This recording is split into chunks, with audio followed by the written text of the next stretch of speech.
guys, welcome back to Assemble. My name's High Ruler, and today we have Avengers Weekly Recap, episode number 8, joined as always by Stardust. Stardust, how you doing? How you doing, man? I'm good. So for anyone who doesn't know, I did an intro and I said no, it wasn't good enough, and Stardust has been laughing at me the whole time, and then he mocked me. So It's we're already off to a queen. great start, let me tell you. So today, guys, we got quite a few things to talk about. Skins are probably going to be the more dominant focus of the episode. We got MCU skins, we got Superior Iron Man skins, we have skin prices. Like, there's so many things. Like, the conversation surrounding Avengers this week has been heavily dominated by skins and the conversation surrounding them. Outside of that, we're gonna have some dev stream talk, obviously going into details of what they talked about there. And then we're going to have some questions centered around operations and expansions and mega level threats. And we'll fit in some other questions that we can as we get through this episode. So, first things first, we'll kind of just start off with the dev stream. Stardust, did you watch the dev stream this week? Mate, this time I actually did some research and actually Oh, you bothered. actually came prepared. Oh, okay, good. That's good. So I know what I'm actually talking about this week, Oh, rather than that's just last great. week. I really love when you come prepared. So obviously the big thing that they said, other than Superior Iron Man, was that Tachyon Anomaly and Red Room Takeover information is coming next week, including release dates.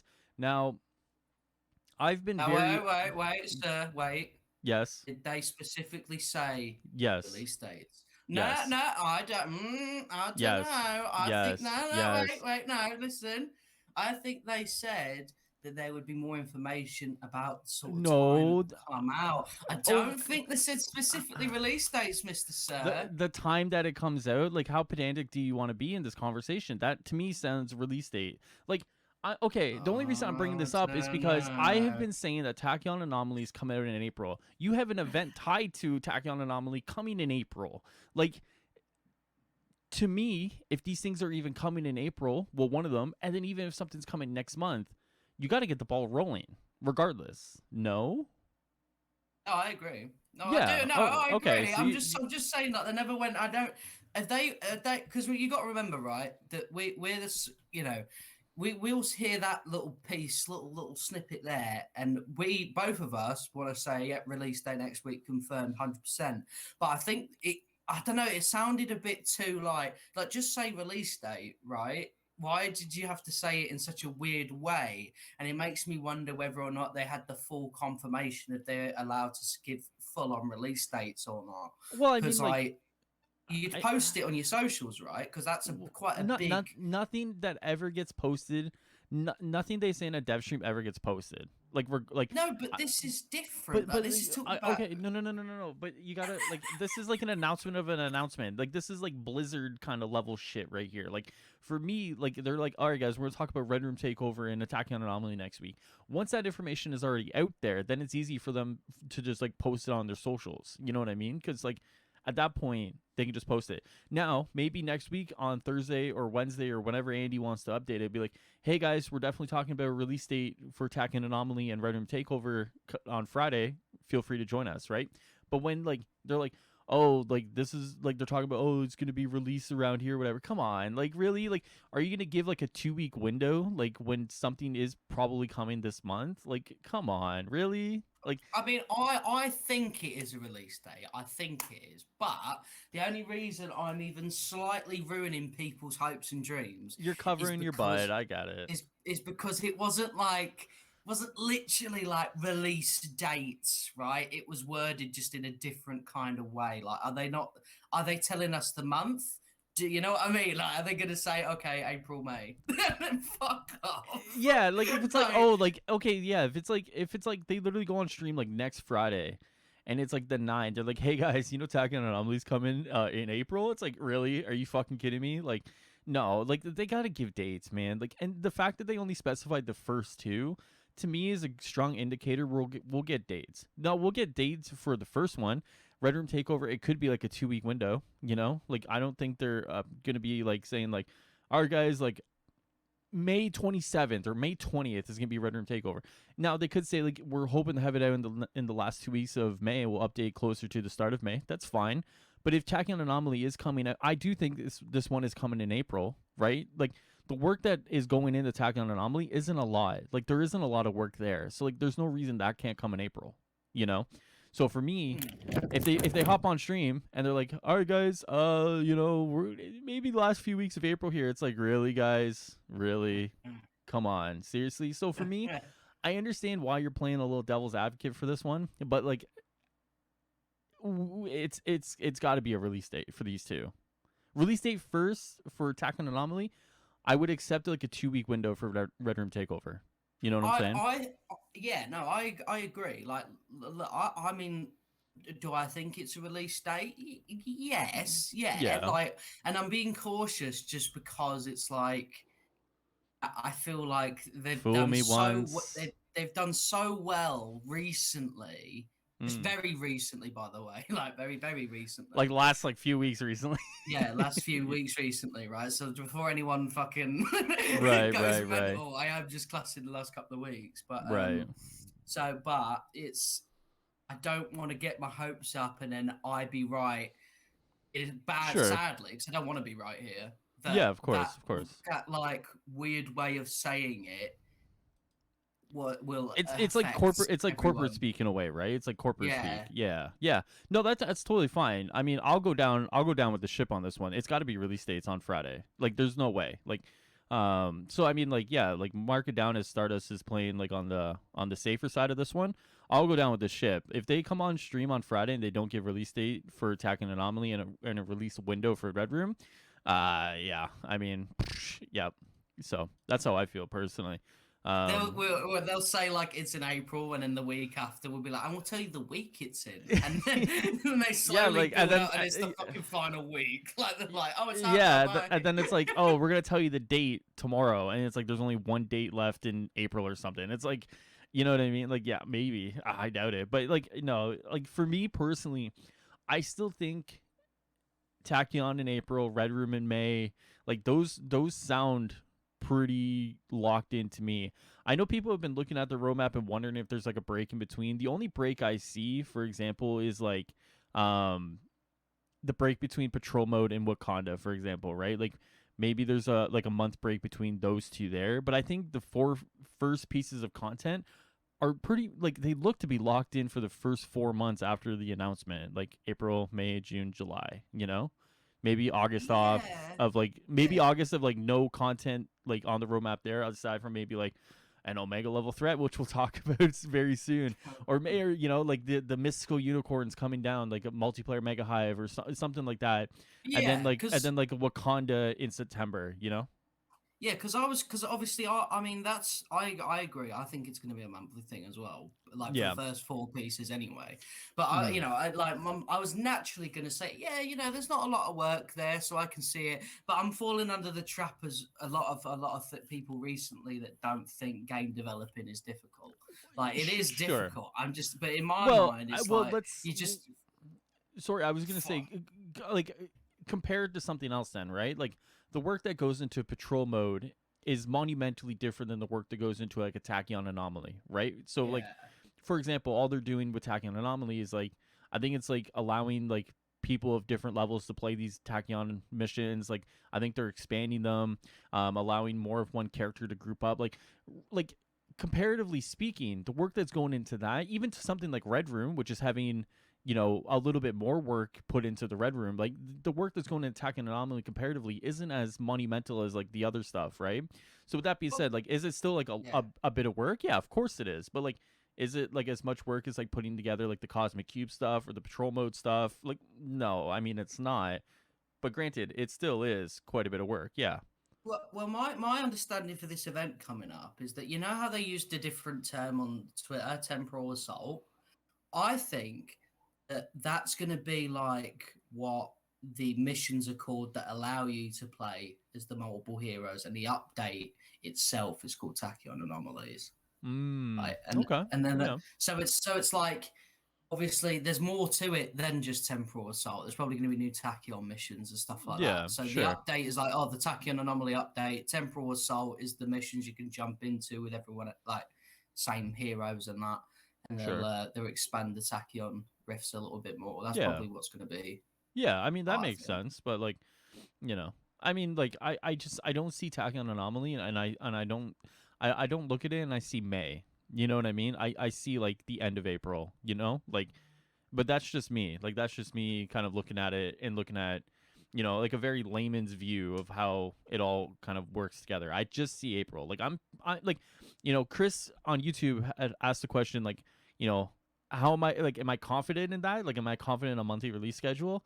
Yes, up until after patrol mode. Whereas I think if they need a break, then they'll take a break and release Black Panther on like the 1 year of the game. You know what I mean? I mean, I think that's to me. I think that's actually a given. Even like they're fucking sneaky bastards. He's ready for months. They've locked it. No, like I think he'll probably be there for the 1 year anniversary because the idea will probably be like a look back at the first year of the game, and then they can say, oh, we released the Mega Hives, we released the Tachyon Rift, we released 2 operations, we released these events and stuff like that. And when you say it like that, and when you say it in a fucking list like that, and then it's like, oh, to celebrate, we've got this massive expansion. It sounds like there's a shit ton that has happened in this first year, and really there has. Like, but obviously, something for a lot of people, it's always been like not enough. But it Sure. does sound like when you sort of list all that off that there is quite a bit there. I think again, and like this is almost an entirely different conversation, but I think the reason why like people look at that roadmap and obviously are excited about everything, and some people may even seen that and say it wasn't enough, is just because there's not enough right this very second to buy Yeah. into. Yeah, So of it's course. like, how long are the tachyon anomalies going to last? No clue. But once it's all out, all together, and we've had a chance to play all of it, I'd like to imagine that people could look back on the year with Black Panther being released. Hopefully, everything goes well, and be like, yeah, this was all right. I Yeah. mean, it was fine. We did all right. Well, yeah, I mean, you're not wrong. Like, it's always like, what did you do for me last? What's the saying? Where it's like, what did you last do for me or whatever? You know what I mean? So, like, once we actually get started on the roadmap and we're kind of going through, Tachyon, Red Room, Cosmic Cube, Patrol Mode, once we're kind of in the motion of experiencing all these things, like, the mood will pick up, right? Like, it's unfortunate, like, the time between the announcement and the time between the first release, it's like people are just waiting. You know what I mean? So it's like Yeah, there's a little bit of like that fatigue has kind of set in again. The fatigue was kind of over after the announcement because everyone's all hyped, everyone's excited. But then the fatigue is kind of set in again because all we're doing is now waiting. But I think you're right. I think once we get to that 1 year mark and we have Black Panther and we have the expansion now and we're all looking back on it, it'll be one of those things where it's like as long as all these things on the roadmap go well, then it's kind of like, yeah, that first year it kind of sucked. There were some good things, but it kind of sucked. But now hopefully the corner's been turned. You know what I mean? And I think yeah. like, and to be honest, I think everyone's waiting for that. Whether you're a player or developer, or you're someone who's just kind of tangibly related to kind of following the game. I think a lot of people are just waiting for that corner to be turned, right? But it's the build up. It's not about the end, it's the journey to get there, essentially. You know what I mean? So but I definitely think you're right that like, looking back on it, everyone will be like, yeah, like, first year kind of sucked, but we take the good, you ditch out the bad, and you hopefully the second year does better. You know what I mean? I think as well is that like with like you said with the waiting and stuff like that, is that gives you a chance to then play the game since and maybe run into like an annoying bug or run into something that's like, oh great, you know what I mean? Mm. Like for example on the PS5 there's this bug where like you go into the gear menu and you'll leave it and you got to wait there for like 10 seconds because Yeah, I it's the think it hang. goes too fast, and Mm. it's so it annoys me because I like when I do it on stream and then people think the stream's frozen every time I want to look at one piece of gear I've got. It Yeah. makes me hate it all. And I'm Yeah. think and I'm sat there thinking to myself like, oh come on man, this is shit, and I'm waiting for the event like, ugh. Did And it fucking, and you lose a little bit of that spark, but as soon as that release date's mentioned or day before or whatever, it's going to be one of those cases where it's like, all right, I'm in again. They're going to Yep. fix it, whatever. Yep. And that's kind of the love hate relationship that you can have with this game sometimes. And obviously, I've got that charity thing as well, so at least I've got that. Well, yeah, and I mean, like, did they not mention they're fixing a bunch of that stuff in 1.51a? I think they said they are. I don't know if it's specifically that one, but I know that's still a huge one that people are like experiencing. So I know what you're saying though with the PS5 stuff. It sucks. It definitely sucks. But yeah, no, definitely. I think it's one of those things where as we kind of get farther along into the year, is kind of everyone just kind of experiences the new things. Like it's one of those things where it's like you see when new things are coming, when announcements are being made.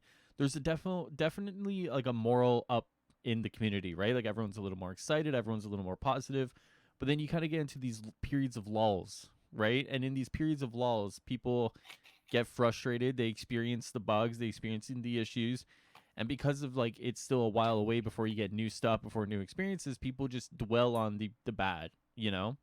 And when you Yeah. dwell on the bad, it manifests in the way you engage with people, the way you talk to people. Like it is what it is, right? And so it's a matter of like new stuff has to come out. They got to fix stuff that is broken. They got to bring out stuff that's been delayed. And ideally, when that stuff all kind of gets underway, the morale will kind of kick up. Like I've seen people who are just Yeah. like, and to a lot of people, it's like I've just put down the game right now. I'll wait, I'll come back, but I'm just not gonna keep playing it right now. And that's a totally fair attitude, right? Like Yeah, for I've been sure. telling Like, I've been telling people to do that, but it's just one of those things where it's like once the gears start going, then people will come up, then people will come back, it'll be all right. But no, definitely it's one of those things where it's like if they don't if to tie it all together, if Friday comes around and they're like, hey guys, Tachyon Anomaly, yeah, last week of April, that's fine. Like I think people like that gives people time to be excited. Like I think that's probably more in line with what I expect. Like I don't see Tachyon Anomaly, for example. They do this on Friday, so that's the 9th. I don't see them being like, yeah, Tachyon Anomaly comes next week. If anything, it'll be like the 22nd or like the 29th, personally speaking. That's what I think. I think as well that like something that could like suck like the life out of you when it comes to sort of waiting for something is obviously like because I've got my notifications on for when the Avengers Twitter posts, right?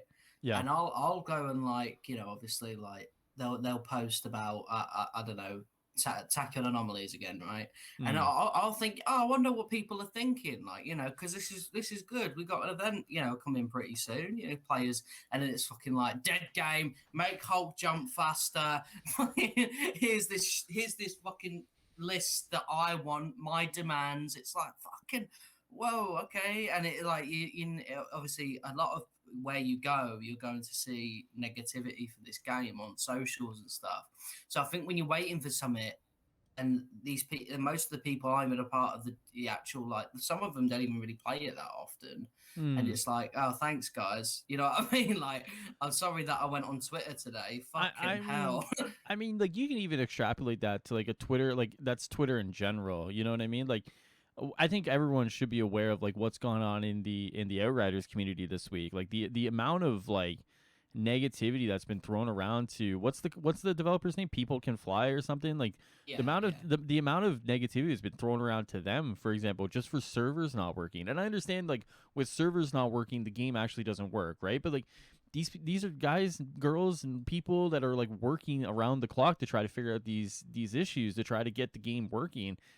But you go to Twitter and it's like the world is crashing around people. You know what I mean? So like a lot of it is just Twitter being sad. Twitter, and Yeah, unfortunately, as I say that as someone just kind of looking into it, but I know as if you're on the receiving end of that, it's not Twitter just being Twitter. It's you're getting bombarded. You don't even want to look at your notifications. You don't even want to look at your Twitter. Like so like in some respects it's like yeah, Twitter is just being Twitter and like you should just like laugh it off. But if you're the one that's actually being bombarded, it's like that's a fucking like that's like fuck, like that sucks, like I know yeah. sometimes like I'll be perfectly honest. Sometimes like I'll read the comments in some of these videos after we post one or after I post a one that I'm just doing myself, and like some of the comments gets me, man. Like it just it is what it is, like sometimes shit sucks. Like it, This is why we bully on the Discord to give you thicker yeah. skin so that you can handle these things. Do you know what I mean? Like, so Yeah, then if apparently. so then if someone says like, "Oh shit, video," it doesn't matter a lot because we've already told you that about 20 times in your Discord. That's Which, true. by the way, if you want to join in, join the Discord. And get your bullying in for free. Yeah, that's Exactly. good. See, Yeah. there you go. Thanks You for guys, making that known. Thank you. that's all Appreciate right, that. man. I needed to plug that shit. You Of know, I course, just of course, that's what I'm here for. of course. No, but Uh, I yes. mean, even like when it's sort of even a smaller like creator or whatever, you know, like I remember when like I was making my and I get this is still Avengers related because I'm going back and this will turn back into an Avengers thing. But like I remember like the first Avengers video I made actually. I kind of don't get me wrong, I poked the beehive a little bit because it's a deleted video since, but I put why I became an Avengers shill, right? Uh-huh. And I mean, obviously, right? The fucking, Right. I'm thinking Yep. that's a joke. People are gonna have a bit of a laugh, maybe a couple of winky faces. You know, everyone's gonna, you know, it'd be fine. But fuck me, it Yeah, it wasn't didn't like go that that well, at eh? all. Yeah. Woo! Like, and I was like, yeah, I'm not having this video up. I'm just gonna get rid of this shit. And but Yeah. and the thing is as well was that like you know, yeah, I see it on the Avengers dev streams. I see it on the Avengers stuff and all that. Mhm. Like Mhm. the community managers are going to be the guys that are like, all right, guys, listen, be right. I'm going to come in. I'm going to fix this shit all on my own because 69B7 on Twitter called us shit, right? Like Yeah. it's and like you know, and it's gutting like because I can say that at least you know because obviously you know, like I've seen things that call is it Layla or Leela? Layla in Layla. it. Layla. Yes. Layla. Call Layla like a dumb bitch and stuff like I'm Yeah. thinking that's fucking horrible, man. Like no, why are you Yeah. saying that? Why? And it's you know, and it goes to show that like there's just some fucking scumbags Yeah. who just Like you know, and it's there's no reason for it at all. Like it's not like the developers want bugs to exist. It's not like the right. Outriders guys want the service to not work. They want you to play the game, love it, and give it top tier reviews online so more people buy the game. Yeah. Same with Avengers. Do you know what I mean? It's not like they've like, and it Yeah. goes for everything. Like, if for example, you know, sometimes. I mean, don't get me wrong, criticism's valid. Like, you know, for Oh, yeah, example, no, of we've course, of given course. criticism before, you I've know, given but my fair share. we've not said like those fucking oh, I hate. By the way, I hate this. I hate when I'm about to say this. But oh, lazy devs, fucking, and all that. And it's like, well, Mm. first of all, not lazy, are they, lads? Do you know what I mean? Like, Yeah. just not. And then, you know, you've got just people who just don't have an absolute fucking lick of sense Well, making these comments and stuff like that. And I know it's coming. I know I'm coming across quite harsh to people making those comments. But if people sure. are going to get to a point where, like, you know, because like obviously I don't know any community manager personally, but I do like you know I've spoken to Andy from time to time and stuff like Sure. that. You know we've played Division and stuff like that. You know Mhm. he's just you know he's exactly like he is on the dev streams. Just Just a lovely, nice guy. lovely, Yeah. lovely little nerd. Like, and What a way to and it describe and him. it makes me feel fucking awful seeing Yeah. people like chatting shit and then and then bless him he'll write a post on Twitter about his mental health and I know why that you know what I mean you just know it because of the comments you've seen the other day Yeah. it's like and it fucking It sucks. almost screams like a cry for help. Like, please stop doing this in a way, Yeah, right? Like, exactly. yeah. Without like literally saying you guys are fucking killing me here. Like Yeah. it's and it's one of them things that I think like it's a scary thing to talk about because you don't want to talk for them. Like Sure. I don't know for a fact that those posts that like Andy makes. Are I don't like even know if it, I correlated with don't know each if it, other. yeah, Sure. exactly. I Yeah. don't know if it actually gets to him. It'd get to me if I was in his position. There's no Sure. reason to talk like that to Mhm. these you know to these human beings, right? They're not machines. Like Phil on Reddit. Fuck me. Like I remember when Phil used to. In fact, I'll go even further back. When Megan, I think she does more Tomb Raider community managing nowadays. She's Yeah. the voice. She's the lady voice war table Yeah, lady. so she's like the senior community manager. As far as Yeah, I know, she does a lot more like overarching big stuff. And then yeah, leaves like Andy and Layla to do like the day-to-day interaction stuff. But she's yeah, like for very sure. active. She's very active in the Tomb Raider community. Yeah, for sure. Just want to give a little So context. So when she used to like post on Reddit and stuff like that, I'm assuming that's just when they were at like, because obviously Avengers was in a lot worse position than it is even now. Hmm. So Megan was quite active on the Reddit, and people used to say some horrible things, man, like Yeah. absolutely horrible shit. And I was just thinking to myself, like, this is so unnecessary. Like, do you think Megan's coming on here to fucking gloat that the game's had a bad launch? No, Well, it's trying to tell you things that she can tell yeah. and not try and like, Well, it's just it's one of those man. things. It's one of those things where like it's okay to criticize the work. Like if something is buggy in Avengers or something's buggy with the game or you don't like a monetization system, those are totally valid criticism. And like the majority of this conversation doesn't go to the majority of the people who watch this, who engage with this, who engage with the community at all. But there's definitely a group of people who definitely go like that one step further. You know what I mean? Like and like those are the people where it's just like, guys, you just got to like step back a bit. You know what I mean? Like for a lot of the people, it's like if for a Yeah, lot of the people, it's like the game doesn't work this way. I would like it to work this way. Could you guys fix it? Totally cool. It's like when you go yeah, like for that sure, next step for and you're sure. like, these fucking lazy developers don't know how to do fucking anything. Fuck these guys. And it's like, wait a second. Just like it's Yeah. just like you just got to Well, step back a little I bit, think right? Because like it's like well, yeah, I can even parallel with like my own shop, right? So before I got shut down for the month, people like in my work, a lot of it was like taking temperatures, keeping people safe, cleaning or whatever.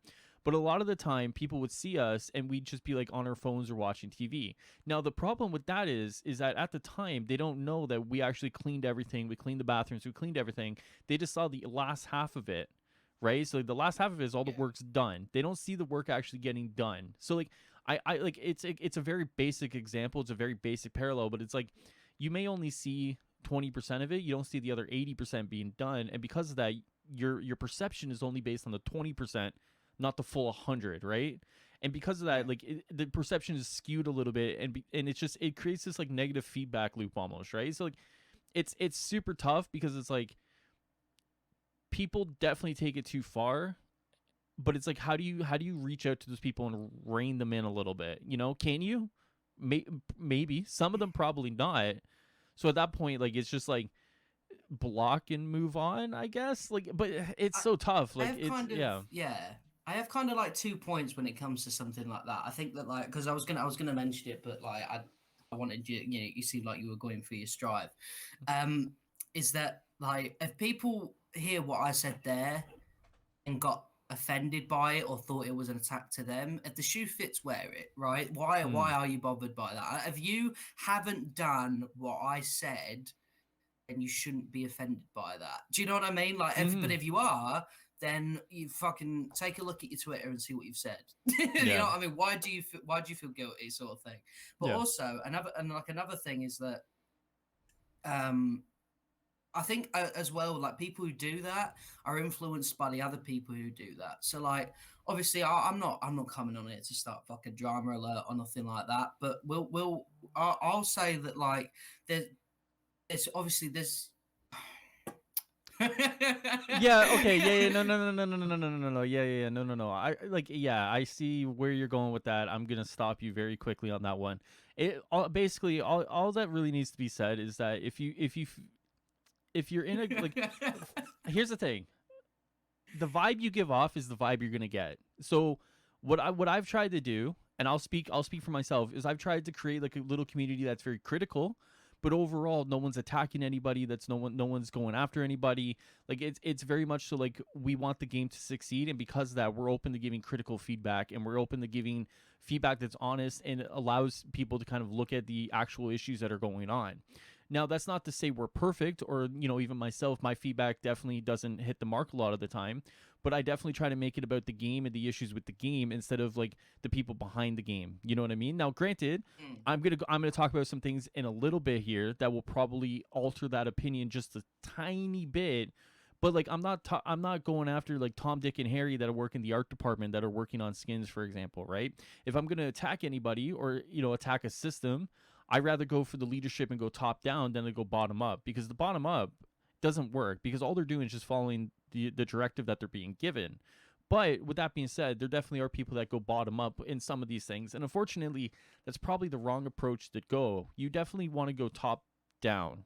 when you come to like criticizing. Not to say, you go to Scott Amos and you rip Scott Amos a new one, or the leadership department at Crystal Dynamics, but if anyone, and we'll talk about this a little bit, if there's anyone to kind of hold the feet to the fire, it's those guys. But you also got to make sure you do it tastefully as well, Yeah, right? exactly. Because I Yeah. was gonna say that, like, even though, yeah, they're the dudes who making the choices and the decision makers.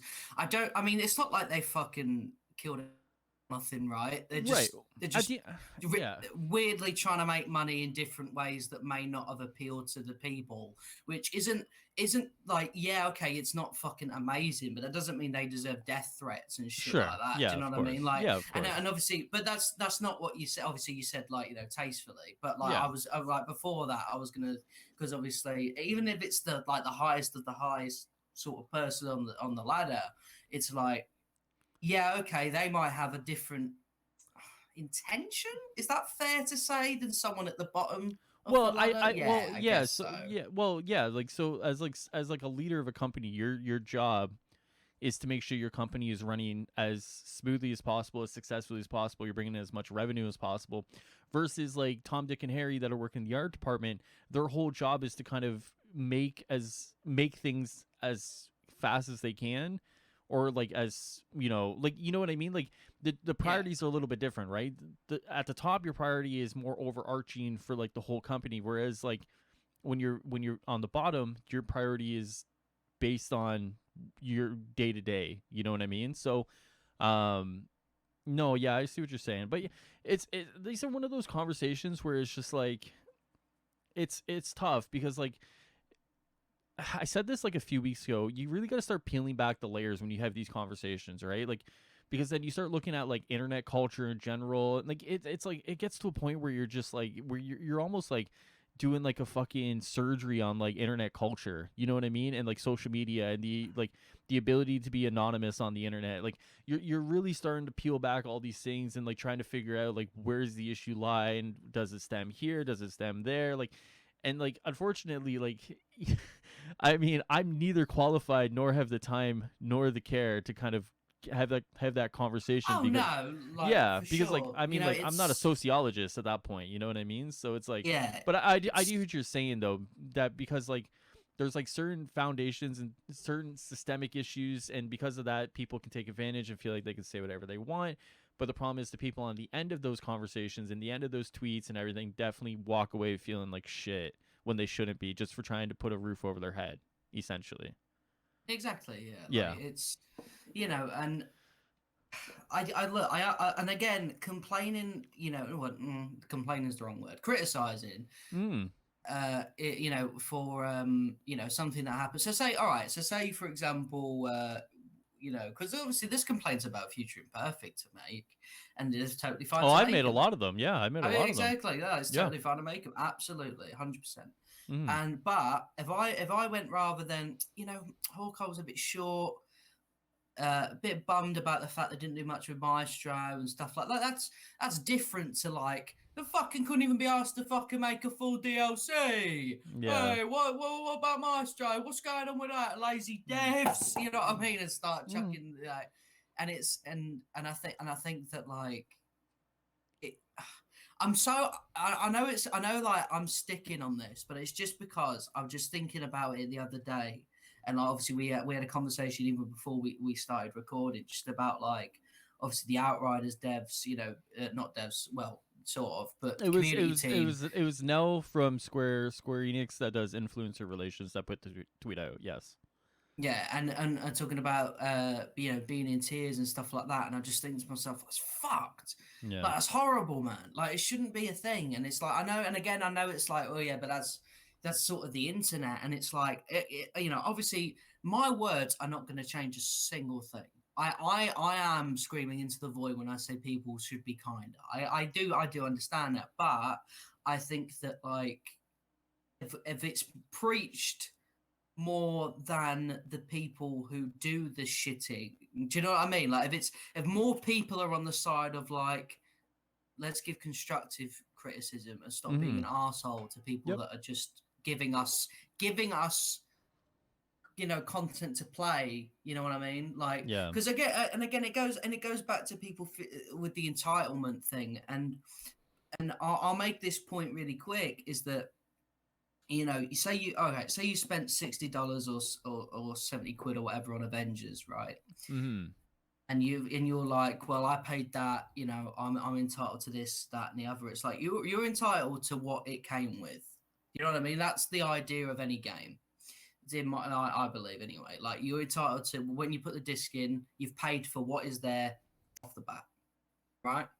That's and besides a live service, obviously with the content that's coming out. But my point is that, like, that doesn't mean you're entitled to fucking scream at devs and stuff Oh, because you I put see what you're money into a. saying. Yeah. Okay. Do you see? Do Okay. you get what I'm saying Yeah. now? It's not like, I'm not saying you don't deserve content. I'm saying, like, you've put the money in. That doesn't mean you can go and slag them off Sure. because Yeah. you've paid money I was for I it. Do was you know what I wondering where mean? you're Like, I was wondering where you're going with that, but no, yeah, I see what you're saying. You're entitled to kind of the game, the fixes for the game, and if it's a live service that promises free DLC, you're entitled to that, but you're not entitled to be an asshole exactly. because Yeah. yeah, Like, okay, sure, yeah, you know what I mean? And like, obviously people, like, for example, you say you pay half of that and you go to see a film at theaters, right? Black mm. Widow, right?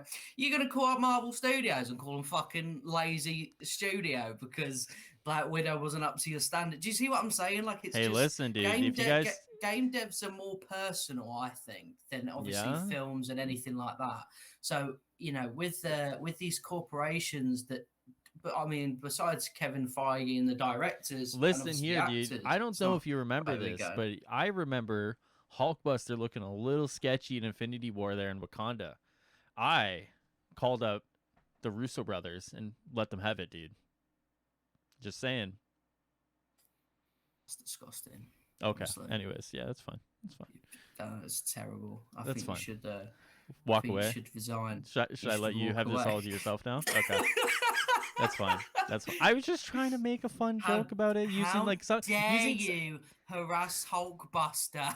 It looked a little War. off, dude. Do you not remember where like Bruce is like, "Ha ha, you're all screwed now," and like the lighting looks off, his head looks off, like the CGI in that was a little suspect. Just saying. Just saying.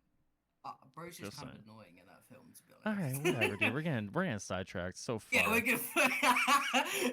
This has been a bit of MCU, a bit of game development. Little bit of yeah. No Avengers. No Avengers, man. People are Well, going to it be like, goes "Where the back into that though, doesn't it? Do you know what I mean? Because yeah?" Avengers is the result of a lot of this stuff. So, Well, yeah. I mean, like any AAA game is the result of a lot of this stuff, right? Like no one is.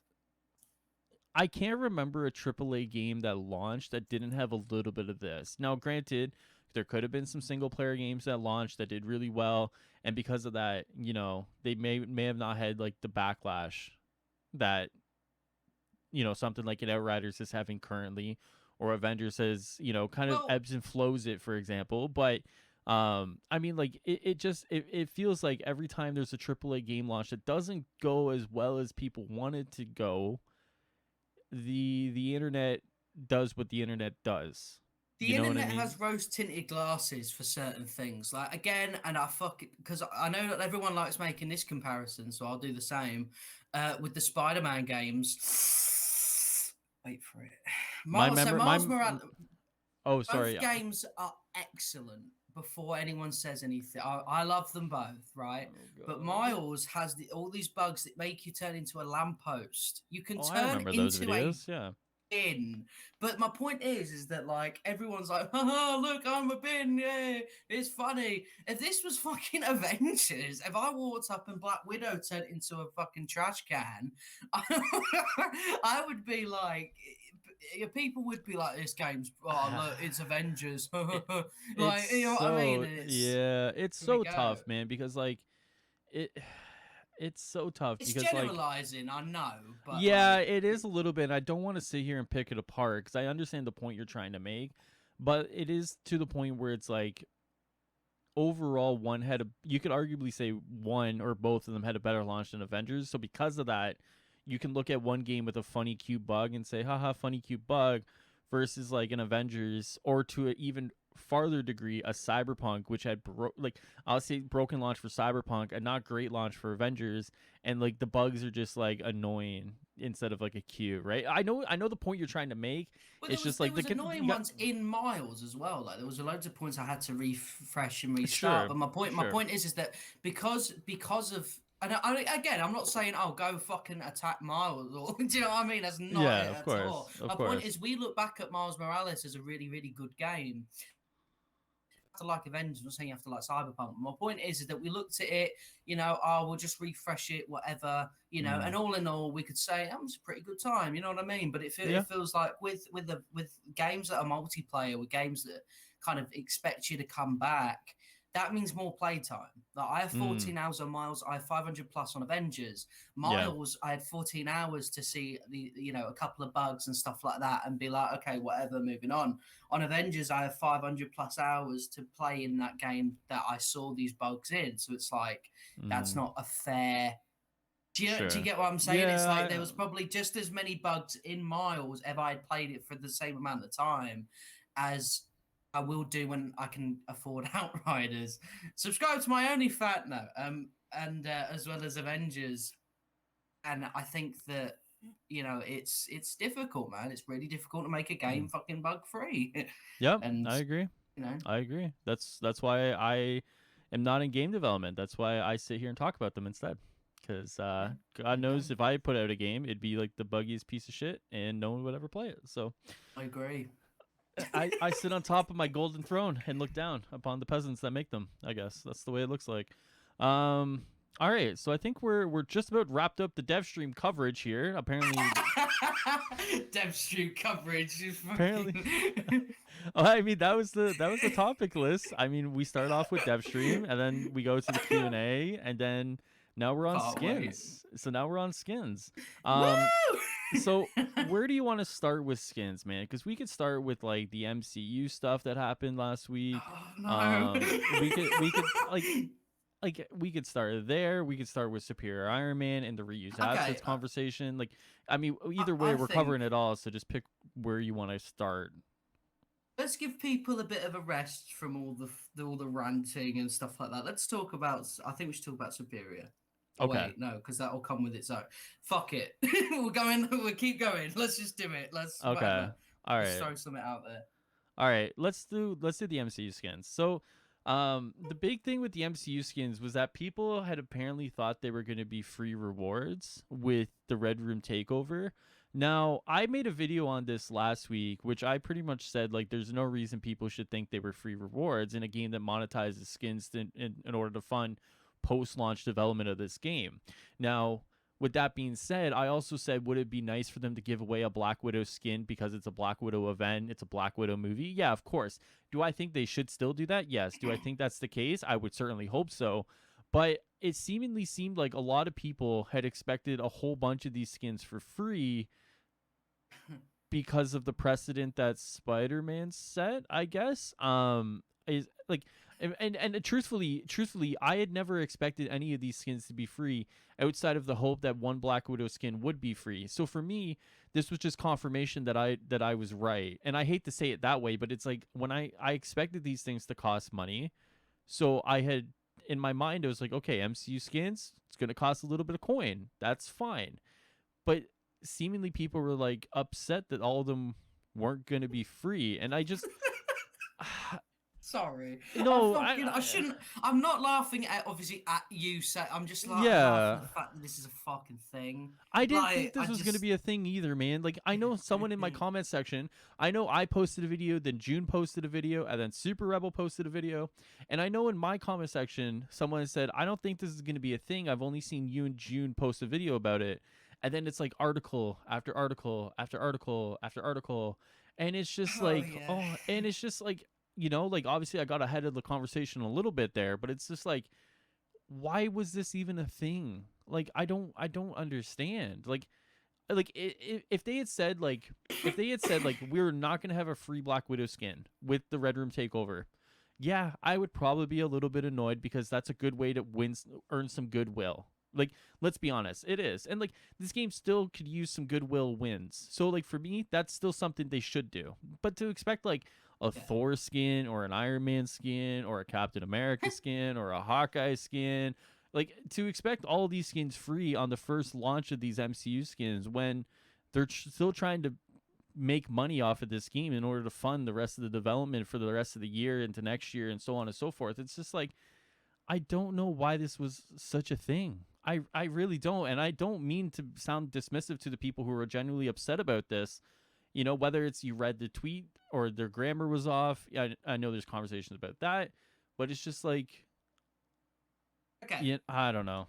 I don't know. There's so there's two parts for Yes. me, right? And I'm going to respond to the two reasons that I've seen. So if you read the original tweet, which I do understand, and you thought it'd be free because of that, and there'd be rewards, and you're a bit bummed out by it because the tweeting was off, then that's a conversation about communication that Well, I even the think has tweet, been. like, no, like I can't accept that though, man, because like you can. No, the thing is, sorry, I cut you off real quick, No, you're but like fine.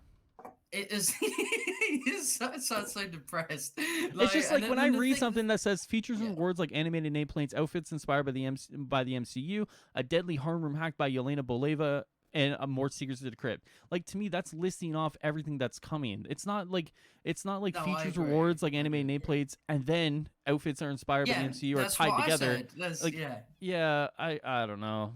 I The, don't know. the Anyway, thing sorry. is, right? If people wanna, if if people's reasoning is that they read that and they thought something different, then realistically their response shouldn't even be rage. It should be like, okay, that kind of sucks. I must have read it Yeah, wrong. Do you yeah, know what I mean? And just fucking be like, all right, well, I'll just try and whatever that. sure. But if it's people that genuinely since the announcement from the roadmap thought, oh, these are going to be for free, where the fuck did you get that from? Yeah, Like, well, who told you that? Because they fucking didn't. Like, I can tell you that now, that there's no way you can moan about communication on that front.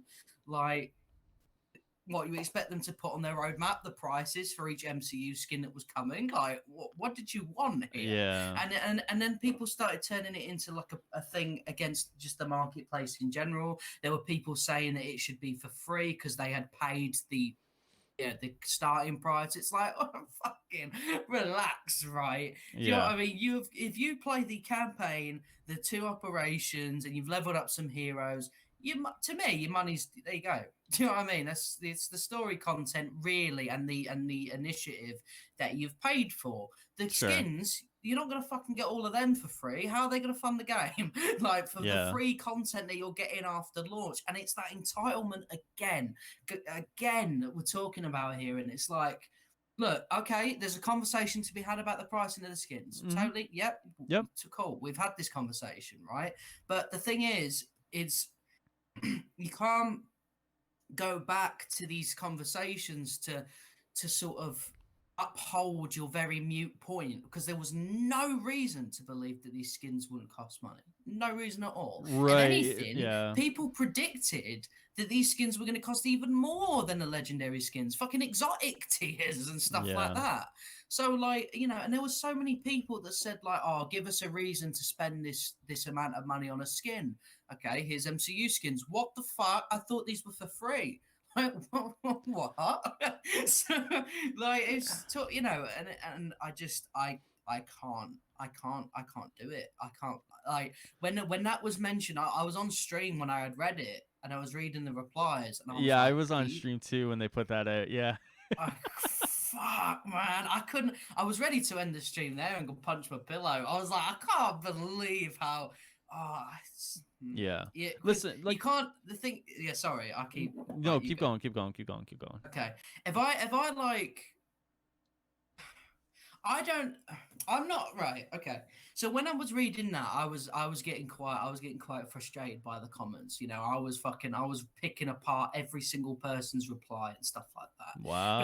it is the herd mentality of Mm. people seeing there's one comment to be angry at. Okay, I'm going to be angry at it too. The thing is, and again, it comes to the people that like the biggest the people that you see in the replies, the biggest people you see on the the biggest negative people will say on the Reddits and stuff like that have all said MCU skins, man. Where the fuck are they? Where they Yep. at? I'll spend money on MCU skins, but Yeah. you got to give us skins to pay the money, to put money towards. Sure. And Sure. as soon as they're like, okay, well here's a bunch of MCU skins, don't be worried by the word inspired, which is obviously a good sign.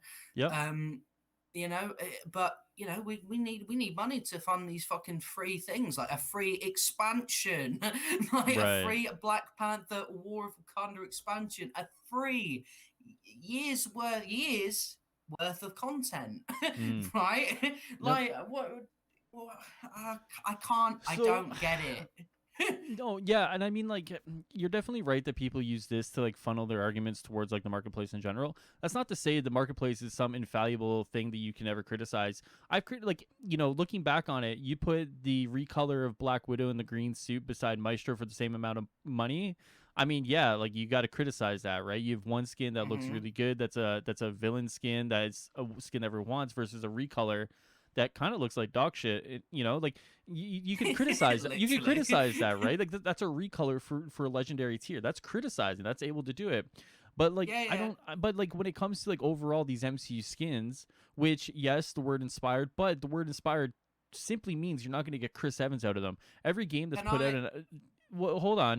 Every game that Okay. puts out inspired just simply means you're not getting the actor likeness towards it. You're just getting the Hmm. costume, the skin itself.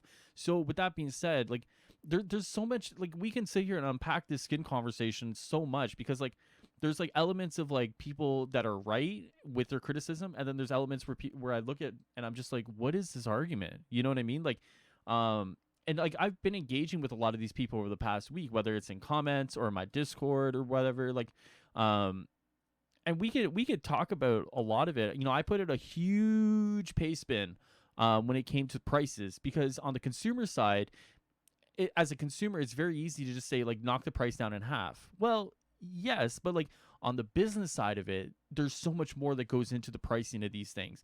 There's so much strategy that goes behind it. Granted, they haven't executed that well on the strategy of it, right? You have the Green Widow for a legendary tier. You have some skins that look to be in a legendary tier, but they're in an epic tier. Like there's been a lot of criticism that can be levied on it, but there's criticism to be had there. But there's also like just cut it in half, and it's just like, yeah, like no, like there's got to be more to those conversations than just that. And unfortunately, like trying to get those conversations right now is a little bit difficult because it's just like people don't, either they don't want to or they just don't care to. You know what I mean? Hmm. So like Yeah, when no. we so when we back up to this MCU stuff, it's like, do people really care, or are people just saying whatever to say? Like I granted there are people out there who genuinely probably believe that there would be free MCU skins. I don't know why, I don't know how, but those are the people. Like if you genuinely believed and then you were kind of like proven like wrong, and you're like, okay, whatever, like it is what it is, like cool, no problem. But if you're someone who genuinely believed that these were going to be free, and then you're kind of like, what the fuck, this is fucking stupid, like why the fuck am I gonna pay for this? It's just like, dude, come on, man. Like it's just like I would much Mhm. rather have like one or two whales and like the rest of us kind of pick and choose what we buy regardless of the price. Obviously don't fucking say I want skins that are $40, but like if I buy a skin every few weeks that's $15 versus like, you know I fucking have to play Black Panther's expansion with the third of the population because no one else wants to pay for it. Like, I would much rather live in that world. I would much rather live in the world where like Yeah. I pay $15 for a skin this week, and then maybe next month I pay another $15 versus like I get to Black Panther, the population's a third because no one wants to pay $30-$40 for an expansion. And I said this. I said I would much rather do that than pay $10 to $15 for Future Imperfect because and like there's a little bit of straw manning of this argument that people did to me. It's like, well, I would much rather pay for an expansion that is this or an operation, sorry. And it's like, you're not going to get that. We know they're working 4 to 5 times slower right now. They admitted that to Tony Bing, right? So like it's Mhm. not, it's, you can't pick and choose which part of the argument you want. It's like, this is the world you live in right now, so it's either you pay for costumes, or fuck it, you don't even pay for the costumes, or everyone pays for fucking expansions or an operations, and you get fucking 3 hours worth of an operation. That's fucking way too short. I would much rather have a fucking whale that I don't know buy every fucking skin in the marketplace, and I could play for free if I want to. Just the reality. Yeah. I have friends that wail, and I wail. I bought the Glint Challenge Cup. I wanted that Ronin skin. Like, I don't give a fuck. Like, you know what I mean? And it's one of them things where it's like, I, I get it it's and I all don't get it at the same time. it's exhausting Yeah, as it is. someone who like, especially from like, because there's genuine criticisms to make. Oh, There is, 100%. Yeah, of obviously. course. Of And course. if you're fucking you're picking your battles to hope that all of a sudden they go right, free MCU skins for everyone. You know what I mean? We're fine. We won't take the hundreds and hundreds that we could make from this to help fund future projects. Here you go. It's But not even that. by the way, we need to charge $40 for Wakanda. By the way. It's Oh not well, even. what the fuck? We wanted to. You're also forgetting that the licensing fees associated with the MCU stuff. I guarantee they didn't have the licensing towards the MCU stuff when this game was being made. All they referenced was 80 years of Marvel comic history. They never fucking once mentioned the MCU shit pre-launch. Mm-hmm. They had the fucking. This is not stuff that they planned for. They never fucking planned for MCU shit. Like, they never fucking planned for MCU costumes. Granted, that's a very fucking big mistake because if you have a Marvel game, what's the easiest fucking thing you can tie into to get casual hype? The MCU, right? But they never fucking planned for it, which means there's probably a licensing fee associated with these fucking costumes that they're gonna have to figure out how to pay back. Mate, So I was gonna say like the amount they, because you got to think as well. You got to think of how like. Do you think like it's a full licensing thing, or like, because I don't know how it works, so you'll have to educate me on this. But when it comes to like getting the licensing, do you pay for like the fucking licensing for as many skins as you can use, or is it like individual sort I of think it's I think it's situation? no. I think it's just a catalog, like a catalog of all the suits that have All been used right, in the okay, MCU. okay. Yeah, So like, yeah. because No, fucking imagine obviously, like paid for like 85 different fucking Iron Man. Yeah, fuck that. No, it's a full fucking catalog. hell. Yeah, no, it's a full catalog. So like, regardless of how many they use, like they're gonna fucking pump out these MCU skins regardless. Like it is what it is. But like, there is a cost associated with kind of getting the access to the skins. There's a cost associated with kind of making the skins. There's a cost associated with the advertising that's going to come. So, they're going to fucking advertise the shit out of this. So, like, there is a cost associated. And it's not to say you can't subsidize that elsewhere, but they're already subsidizing story content. They're already subsidizing multiplayer content. They're already subsidizing all this other shit with the costumes. Now you want costume to be subsidized. So it's like, where are they going to get their revenue from? And that's the problem. Like, Yeah. I'm gonna be called a shill for this, and I get it, but it's like, at some point, if you don't want to pay for some things, I understand that. I've said multiple times, vote with your wallet. I firmly believe that if something isn't for you, if it's not the price you want, if it's not the details you want, if it's not for you, vote with your wallet. But for the people who are actively looking for new costumes to buy, for the people who want to give them their money, it is going to be the way it is. Now, granted, there's obviously a lot to talk about, and I said this earlier when it comes to price and how prices are adjusted and moved and changed, and how prices are set even. But it's one of those things, and we can talk about prices too, because I've heard a lot of people, even with the aerospace costume, said just throw it in a bundle. I said that too. I said fuck it, throw it in a bundle. Like, Yeah. for me, it's just fuck it. Like, I looked at those and I said like 8. So I looked at it and I was like, okay, it's like 900 times 8, 7,200 credits. I looked at it, I was like, are they like, and like, obviously they're advertising them as a team set. So like, why not sell it as a team set? And it's like, well, of course But they're that not was my going to. prediction, wasn't it? A bundle. Yeah, well, it was. Yeah, you were right. But it's like, of course, like, they're not going to sell it as a team set, because like, what they're doing is a psychological play, and it's like so it's like 1,800 every 2 weeks. Psychologically, that's actually not that bad. It's only when you actually add it all up together where then the price actually adds up, and you're like, holy fuck, I just spent 80 or 90 or $100 on this game to get these 8 skins, right? So like, in that sense, I'm not even going to buy them, because I think those, like, if you're going to advertise something as a bundle or a team set, sell it as a team set, but give a reduced cost, because at the end of the day, they are kind of just recolors, right? It's the same vein where, like, I'll look at some of the skins that are posted up, like that green Black Widow from the other week, and it's just like, I'm not going to buy that either because that's just a recolor in a legendary slot. You know, like that's what I mean. Like the marketplace isn't some infallible thing that you cannot criticize. It's just like the criticism has to be on point with the objective that you're looking to go after with it. You know what I mean? Exactly. Yeah. Like it Yeah. just feels like some people are just throwing shit at the wall and seeing what sticks. And it's like if you want actual genuine change with the marketplace and the monetization system within this game, it's like you got to be very on point with your criticism towards it, right? Whether that's the rarity system, the rarity tiers, and the prices associated with that. But then also it's you gotta like vote with your wallet, and enough people have to vote with their wallet as well. Now, what I've also been saying is that I think there's actually like a vocal minority that is buying skins every week because two things: we actually haven't seen prices dip down like at all. Like we haven't seen prices since the In Case You Missed It sale actually get slashed by any percentage. You know what I mean? So it's like if they were actually losing money on the marketplace week after week, I would think that they would try and reduce prices in order to incentivize people to pay the money to get these skins. But we haven't seen that. And we also haven't seen another sale.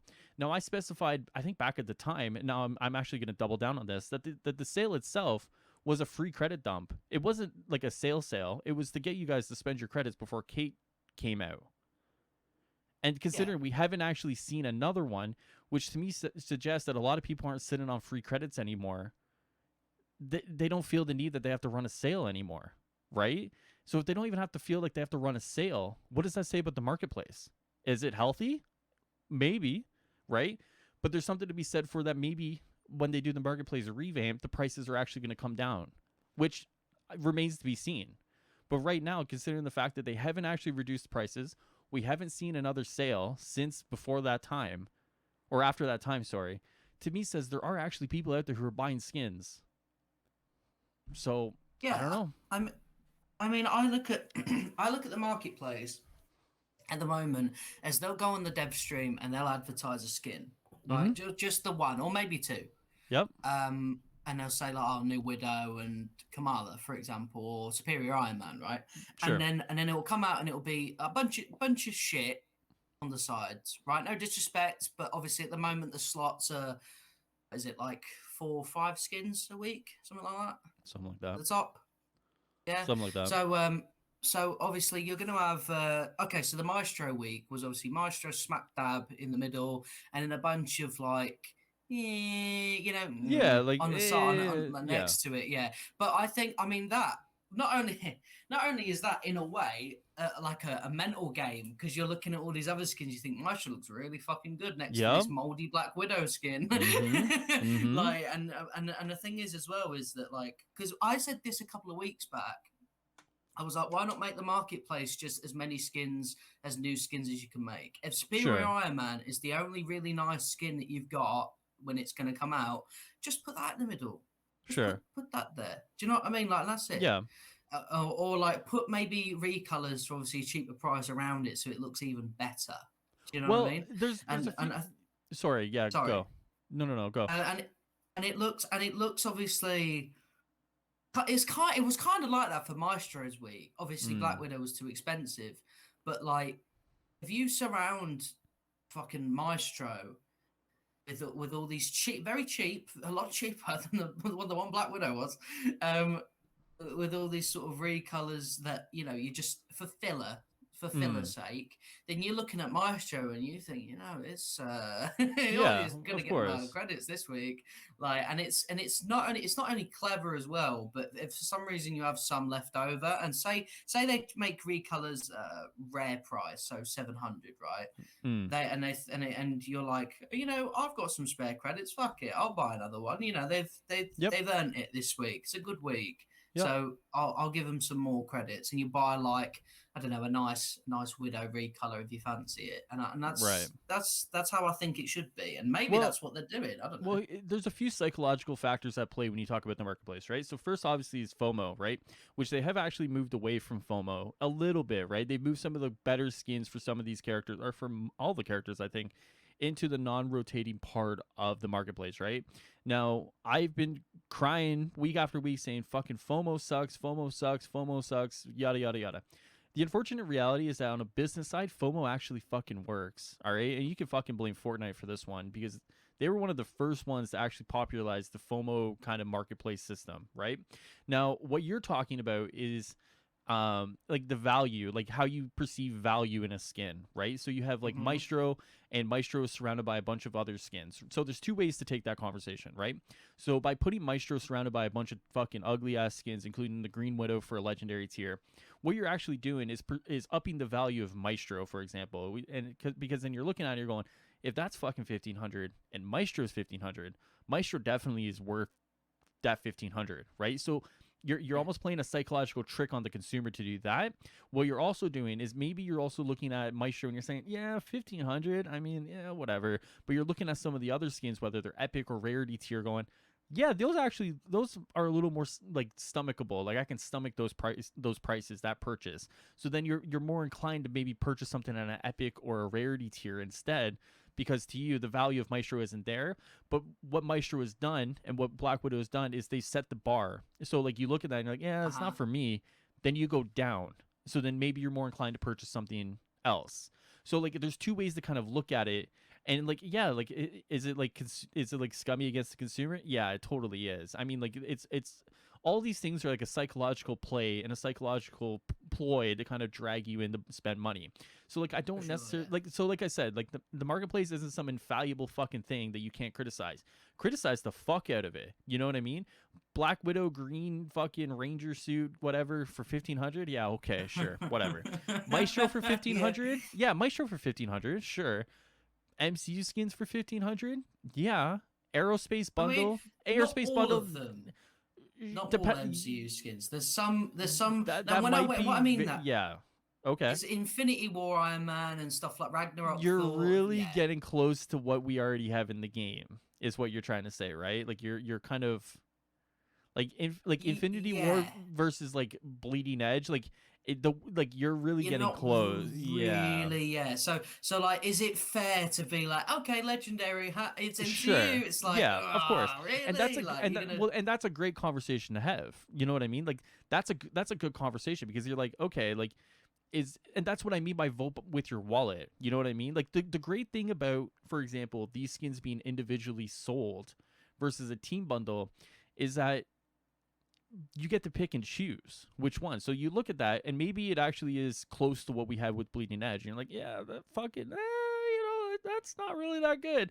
And you're like, okay, fuck it, I'm gonna buy like, I don't know, fucking Infinity War Cap and Infinity War Thor or whatever the fuck they bring out, or like, you know what I mean? And you're like, okay, like these actually are worth the money they're charging. To them, that actually is indication that maybe the Infinity War Iron Man didn't hit the way it should, and that's data they can use. Then that's actually good. Like that's what I mean. Like vote with your wallet because they're tracking every single purchase we make. You know what I mean? Like Yeah. whether you're purchasing a legendary or like a epic or a rare, or you're purchasing a new legendary, like that's all data they can track. And the more people that don't spend their money on shit that they don't want is actually good overall, because like that's data they can use to kind of make adjustments. The fact that we haven't seen adjustments being made yet means that like the data doesn't skew that way, I would imagine. Granted, at any fucking week they can prove me wrong, so I'm waiting for them to prove me wrong. But it's just like you got to be like, I it's like counter to your point where it's like, oh, maybe I'll just buy this or whatever. It's like if you don't necessarily want something, don't buy it. You know, like For sure, yeah. If your heart's yeah, not in it and you've just don't sort of buy it. got the Yeah, credits, don't. Yeah, no, for sure. Like, exactly. and obviously, like, okay, so say for example, I had, I can't, I'm not doing quick maths. I had enough for another like legendary skin after I bought another one, right? Sure. But it's black, but it's Black Widow green, right? Yeah. Moldy Yep. Black Widow. I'm not Yep. fucking buying that. Even No. if the No. credits are spare credits left over, Mm-hmm. I'm waiting for Superior Iron Man or Yep. something like that. Obviously, didn't know at the time, but I'll wait for something cooler to come Yeah. out. Of And course. and I think that in a way, Hawkeye's thing is quite. There's a lot of variety there in the sense of how it's being worked. So obviously at the bottom you've got the Mm. ultimate skin and its recolors for 700, which is really good Mm. by the way. And but then you've got Old Man Hawkeye for 900. He's a part of the story. Yeah. You know what I mean? Like it's and that's kind of that's scummy. I think that's quite shit. Yeah. But and then you've got you've got the other ones. So you got classic and all those other ones. They're Sure. fine. Do you know what I mean? They're cool. Yeah. So but then you see then you think to yourself, okay, so like where's what? Because the challenge card this time, I actually think besides Ronin, Didn't have a eh, lot in it. Yeah, sure. no, it was Ronan pretty was bare bones. Like, yeah, Ronan was the big capping piece. Like Ronan was like there's like yeah, I know I definitely agree with you. Like looking at some of the skins in Hawkeye's challenge card, it's like Ronan's like the only one I want. Yeah. And they definitely use that to their exactly. advantage. Yeah, for sure. Oh, for sure. That's why it wasn't the first tier. Like Mm. when I had read that there was going to be a skin in Clint's first tier, I was like, oh, it's going to be fucking Ronin. They'll make people want to buy the challenge card because they'll get it right Uh off the bat. Like yeah. similar to Mandalorian with the Fortnite Battle For the Pass because yep, he was the sure. first tier, right? And Yep. then and then in the final one you get Grogu. Yep. To sort of complete it, you know. So you could say, oh fucking hell. So you could you could have Ronin as like tier one, and then you could have had that recolor legendary purple one as the final tier, right? It's to Right. sort of be it's to be like, oh, do you want a cool purple recolor? Well, that's at the end. So just have fun, you know, enjoy what you get in the middle. Yeah. So and that that would have been great, but instead it was like get shiny purple Ronin now for 14 Mm. or pay 10 and grind your challenge card. Yeah. You know what I It's mean? a, it's And then it's a get good normal incentive Ronin. because like what they're doing is they're incentivizing you to actually play the game through the challenge card, right? So it's like it's actually good and it's good value. Like the challenge cards are good value. Like if there's only one thing you buy every couple of months, it's a challenge card because like it's good value, right? You throw a Yeah. wanted skin at the end, you make people play the game, they're interacting with it, they're engaging with it. Like it's really good to do it that way. But one of the things that unfortunately can really happen with these things, especially with like the $5 bundle that just came out, is it can really skew the value of the skins. You know what I mean? Like it's one of those things where it's like you throw Ronin at the end of the challenge card and like it's like, oh, $10 and I play a little bit, I get Ronin. And it's like, why would I pay this amount of money for this Ronin skin or like another skin that's similar to Ronin because it ends up being more than a challenge card? You know what I mean? Like it skews the value a Yeah. little bit, and it's really tough to try to work through the nuances of how these things kind of work because like in a way, like to just someone who just wants to play the game and purchase some things, it's like it does skew the value a little bit. So like I definitely empathize with a lot of people who kind of view this conversation or like, well, this and that and this and that. And it's like I get it because like they don't definitely in terms of the pricing, the rarity, the tiers, like they don't do themselves a lot of favors here. And we could, like I said, we can point to a number of things. You know, I'm gonna go Yeah, back to that for green sure. Black Widow, but it's like there's just a little bit of nuance here, and I think at the end of the day, one of the best ways to kind of counteract what they're doing is just don't purchase something that you're not 100% on. You know what I mean? Like don't just spend to spend. Purchase what you want, hold on to the excess, wait for something that you definitely want because like they're going to track all this. They're going to see every single thing you buy, every single thing we all buy, and they'll make decisions based on the data. You know what I mean? And that's like and I Yeah. know like when people talk about skins and costumes, there's like this whole thing about it. But at the end of the day, what it really comes down to is like if you don't like something, don't put your hard-earned money towards it, you know? Like and that's the best thing you can do Visually. because at the end of the day, you're still going to be able to play all this content, right? You're still going to be able to play Tacken Anomaly, Red Room Takeover, all the rest of it, right? Including that expansion at the end of the roadmap, and you don't have to spend a single fucking dime to do it. And you know what? If because of you not spending a single fucking dime and the rest of you guys not spending a single fucking dime, we get some changes out of the marketplace that maybe are more beneficial for the consumer, all the power to you. You know what I mean? But Exactly. on Yeah. the flip side of that, you can't shame people for wanting to spend money to support the game either. You know what I mean? Like you got to make a decision for you. But I know and we could transition this into the Superior Iron Man. I know there was a lot of people that were very just loudly beating their chest that it's a recolor, it's this, like it's lazy, it's whatever. And it's just like yeah, but people were excited for it. You know, like it's just one of those things where it's like you can make an informed decision that you believe is best, but please don't shit on people who are excited for something coming to the game, because at the end of the day, it is the way the game has to make money. You know, like and like I said, we can transition this now into Superior Iron Man because like Yeah. just as quick as the hype came, it feels like the hype's already gone from that skin, in some ways. You know? The thing is this is one of those cases though where like, by the way, I fucking love the fact they showed us the skin early. Yeah. Great, that's fantastic because now Yeah. we have like a pretty much a week to decide whether or not we want to fork out because it's going to be legendary. Oh It's going yeah, to for be sure. Yep. legendary, Yep. and I can tell you that the moment I saw it, I was like buying that, Yeah. like, and look. And this is on like we had this conversation beforehand as well, so Mm. I'll basically say the same thing here, but yeah, all right. I had to have the fact it was a recolor smashed into my face Hmm. for me to notice it actually was because it looks better. I think it looks better than the original. I think it looks better than what it was You're designed not from. wrong, man. You're not wrong. I And had people say that and to me as well. exactly. And like, what did you want them to do? There isn't really much difference there, and if the difference is better, like Hmm. what? How can you not make it reused? Do you know what I mean? Like, and then you've Well, got obviously the helmet situation, which is fucking cool. You got the glowing eyes, which is sick. Like, you know, yeah. and it's there's just One of the changes I would have liked them for make, and someone pointed this out to me. I think it was Jake Pierce. I think so. He pointed out to me in my stream on Friday that the repulsors are actually orange and the rest of the lights are blue.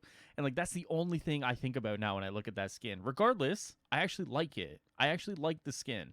You know what I mean? yeah. Like, I've had this conversation so many times before, and I had this conversation in my comments on Friday, and like I basically, and I'm gonna summarize the comment here because I have it like in front of me.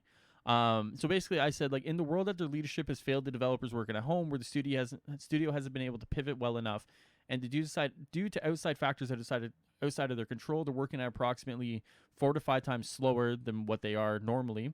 I said that's kind of the world we're living in right now. So factoring in all that stuff, have they moving away from recolors? Yes. Are they still using assets but trying to rework them into new unique skins? Yes. Are they perfect? No. But I said for me, they're good enough. And at this rate, if they show me a good faith effort in trying to make something that's pretty damn close, I'm probably gonna take it. You know, like I Yeah. would much rather pay for this superior Iron Man. You know, that shows them trying to rework what they have currently under the situation and the circumstances that they're in, than pay for like the recolor of the Black Widow. You know what I mean? Like there is Yeah, and the still like thing, some work that goes yeah. into the skin versus like the Black Widow. You know? I don't And know. it's not one of them situations as well where like superior Iron Man is a medicine that you have to take. You're there like Sure. like you Sure. fucking you have to consume it.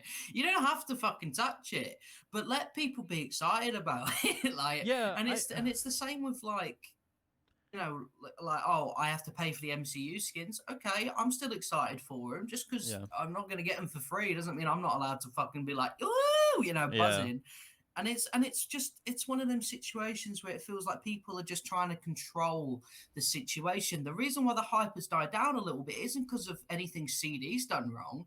It's not because of anything anyone's done wrong, other than the people that are like, you want to fucking buy Superior Iron Man reskin. It's like, yeah, but you saying it's a reskin or a reuse of assets is kind of I mean, it's not wrong, but it feels unfair because there's Yeah. clearly changes there. Look at the Yeah. head. Do you know? Yeah. Look at the just general thing of it. Like, if you look at Yeah. both skins, you think to yourself, well, one looks like a free skin, one looks like a skin I'll pay money for. Like they Sure. do. You know, Yep. I mean, one looks like a one looks like a skin that I wouldn't pay for, but if it's in the game, I'll go and unlock it. One Mm. looks like one I'd put some hard earned towards, and that's because they fucking look different. They do. Like Yeah. I had to be, like I said, I had to be shown like a fucking deep, like someone had to circle the points that they were making that it was a and I was like, oh, okay, great. Yeah, Yeah. okay. Like I don't care. Just it looks Yeah. good. I'm whatever, you know. And when they showed the comic one side by side themselves, I was like, dude, they improved it. Yeah. Like this, if they had released that, you'd basically be asking for just a typical grey Iron Man with the helmet, Right. as in the not the helmet, the I don't know what it's called, the face showing, but it's got the weird thing around Like his the head. we'll just call it like the Scarlet Witch mask. Yeah, there you go. Sure. We There we call it go. yeah, just call it a little head mask sort of thing. Sure. Um, I but mean yeah, like no, like, and obviously that's not that wouldn't have been good. So adding those little details with the black and stuff is I think it's a big good thing. I mean, so like here's the reality of the situation, right? The reality of the situation is that they are trying to rework assets they currently have into making unique skins. That much we've seen, right? Uh, It's why they're also pumping out more Iron Man skins than the rest of them, because it is easier to rework Iron Man assets into new skins because he has so many suits that you can pull out of than it is a Captain America, a Thor, a Black Widow, right? So it is why, I mean, like all of these stem from the problem within development right now is that they are working four to five times slower than what they would be working at the office. Now, is that a systemic issue? Is that a leadership issue? Is that like there's so many things, and like unfortunately people only, and unfortunately I say people and ourselves included, we only really see the surface layer stuff. We don't know how far this issue stems, right? Is this something that's only affecting the art and the people who design the costumes, or is this something systemic all throughout Crystal Dynamics, Northwest, and Nix's in order to like support this game right now? Like, and that's the unfortunate reality, is that like yes, this is an issue for people, for a lot of people. Yes, are they sort of getting better at it? Yeah, sure. But like it seemingly is a symptom of a greater problem within development. And it's like unfortunately maybe all it takes is them getting vaccinated and putting them back in one building, you know, where everyone has like their computers and they're all talking, and maybe that's the problem. Maybe that is the problem, right? But yeah. unfortunately it's just like until we find out one way or another, probably expect more skins in line with this. Probably expect, you know, what they've shown us this far. Like it unfortunately, the reality is what the reality is, you know? Like you Well, can't change reality, you know, as much as we all may want to, right? That is the reality. That is the unfortunate situation that this game finds itself in when it comes to this conversation, you know? Now, yeah.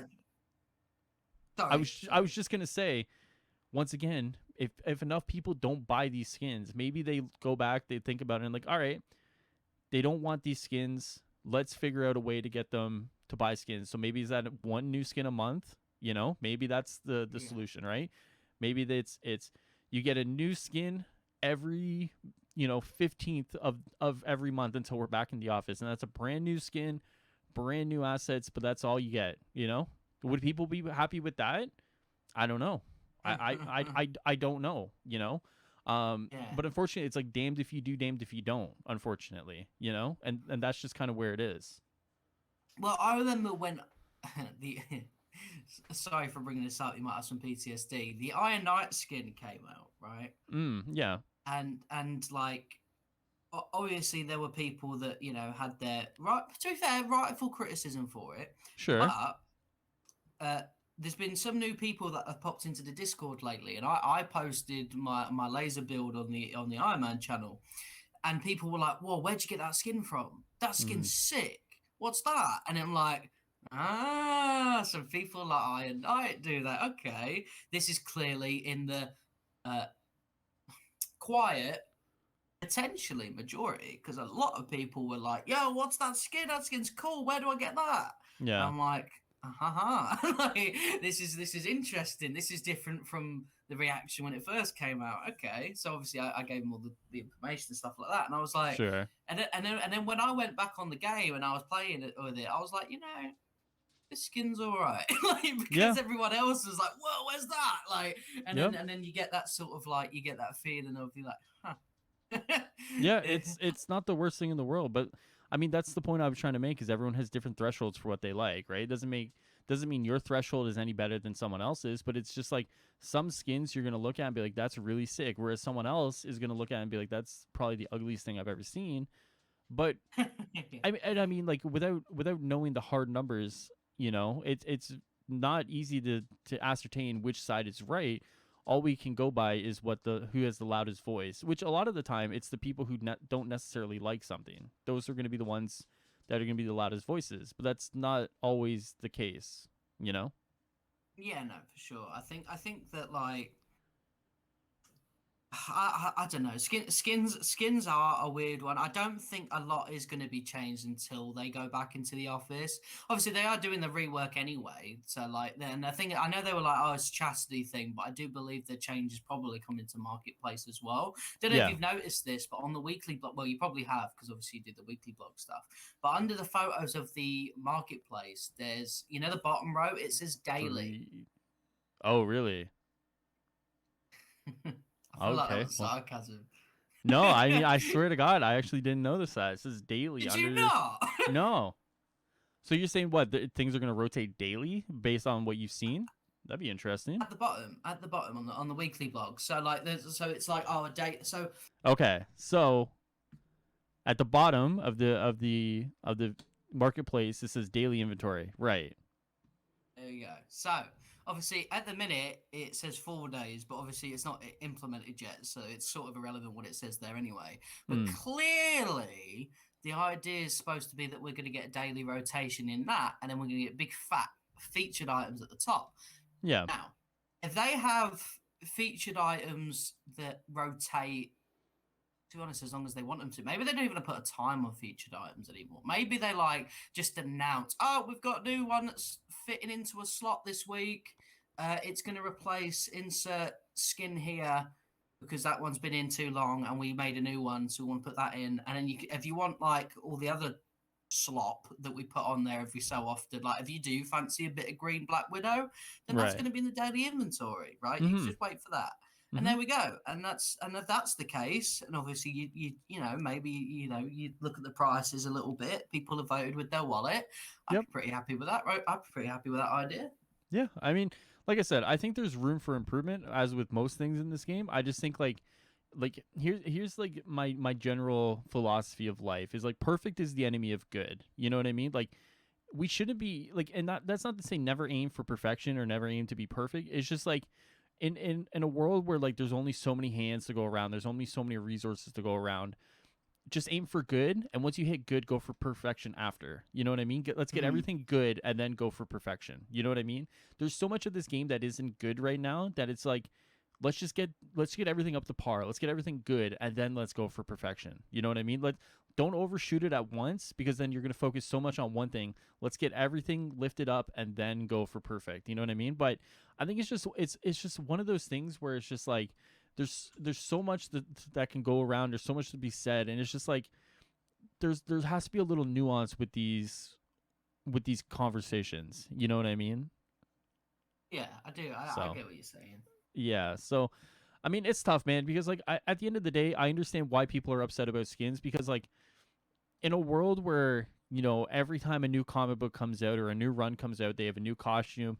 Every time you see them in a new movie or TV show, they have a new look. You want to look the way they do when you see them elsewhere. So I get it. Like for me, it's the same thing. Like when MCU skins come out, I'll be like, "Fuck yeah, I'm gonna buy them," because I've seen those suits in the movies. So like, they're using that and they want you to pay for them. I get it. It's one of those things where it's like, just vote with your wallet. You know what I mean? Like if you don't like something, that's cool. You can say you don't like. I'm not telling people like fucking sit down and shut up. I'm saying vote with your wallet. Say you don't Yeah. like something, but also don't shit on other people who are excited for something either. And unfortunately, you see a lot of that too, where it's like people can't be excited, and it sucks because like just let people like live and let live, like that's all I'm trying to say is like live and let live. But I don't know. A lot of people take it personally when you enjoy something they don't. Yeah, I and, guess, and man. and it's just it's sucky. It's a sucky world we live in, Mr. High Ruler. It's we live in a society. Don't ever fucking say that on this show, dude. We live in a society, mate. Oh my god, dude. All right, I have one skin question here. Okay, All right, it's a good one. Are you ready for this one? I'm ready for this one. All right, what MCU efforts do you want to see for each hero? This is from Spoder. Oh shit. Yeah. Okay, all right. Okay, What do you got? so so I with should have Cap, made you write these. I should have made you write these down so we can't pick the same one. But it's fine. yeah, It's fine. you It's fine. really, yeah, okay. So with Cap, I want his Nomad one from Infinity War. You fucker. With Widow. Uh, Probably the white one, just because Widow's not really had a lot of like cool, fancy outfits. I don't really think in the MCU, so I think the white one would probably be nice. With Clint, probably the I don't know, because the Avengers one's kind of too dark, and I can't really think of like he's not really had many like colourful sort of outfits in the MCU, has Mm, he? So I don't know, man. I Clint's don't know. Clint's a difficult one. I Yeah. think I'll hold on. Right, No, dude, you I'm can't just gonna. look things up, man. It's like you gotta like name these things right off the bat here. Like, if you can't It's go, then like, difficult. oh my god, It's guys. just not easy. Well, you have to come You ready, know dude. what? No. Yeah. You know what? Actually, I think with Clint, I would want his MCU Ronin look, but without the Okay. mask on. Okay. Right. So obviously it's sort of more sleeker, I guess, with a bit more sort of baggy to it, I suppose. Okay. But it's not a samurai look kind of thing. I think I'd like that. Obviously, Okay. Kamala's not got a show yet, so Yeah, that's just do not the ones that really have can't already say like that one. been in the MCU. Uh, Tony, let's have a think here. um, I don't know for Tony's. That's so many, you know. Like, it's. I would love to see. I'd love to see. Oh, no, because that's. It's not, mate. This is hard. It is This hard. is Do you want me to go? this. Yeah, sure. All right. And I'll try So, and think of something all I'm right. missing.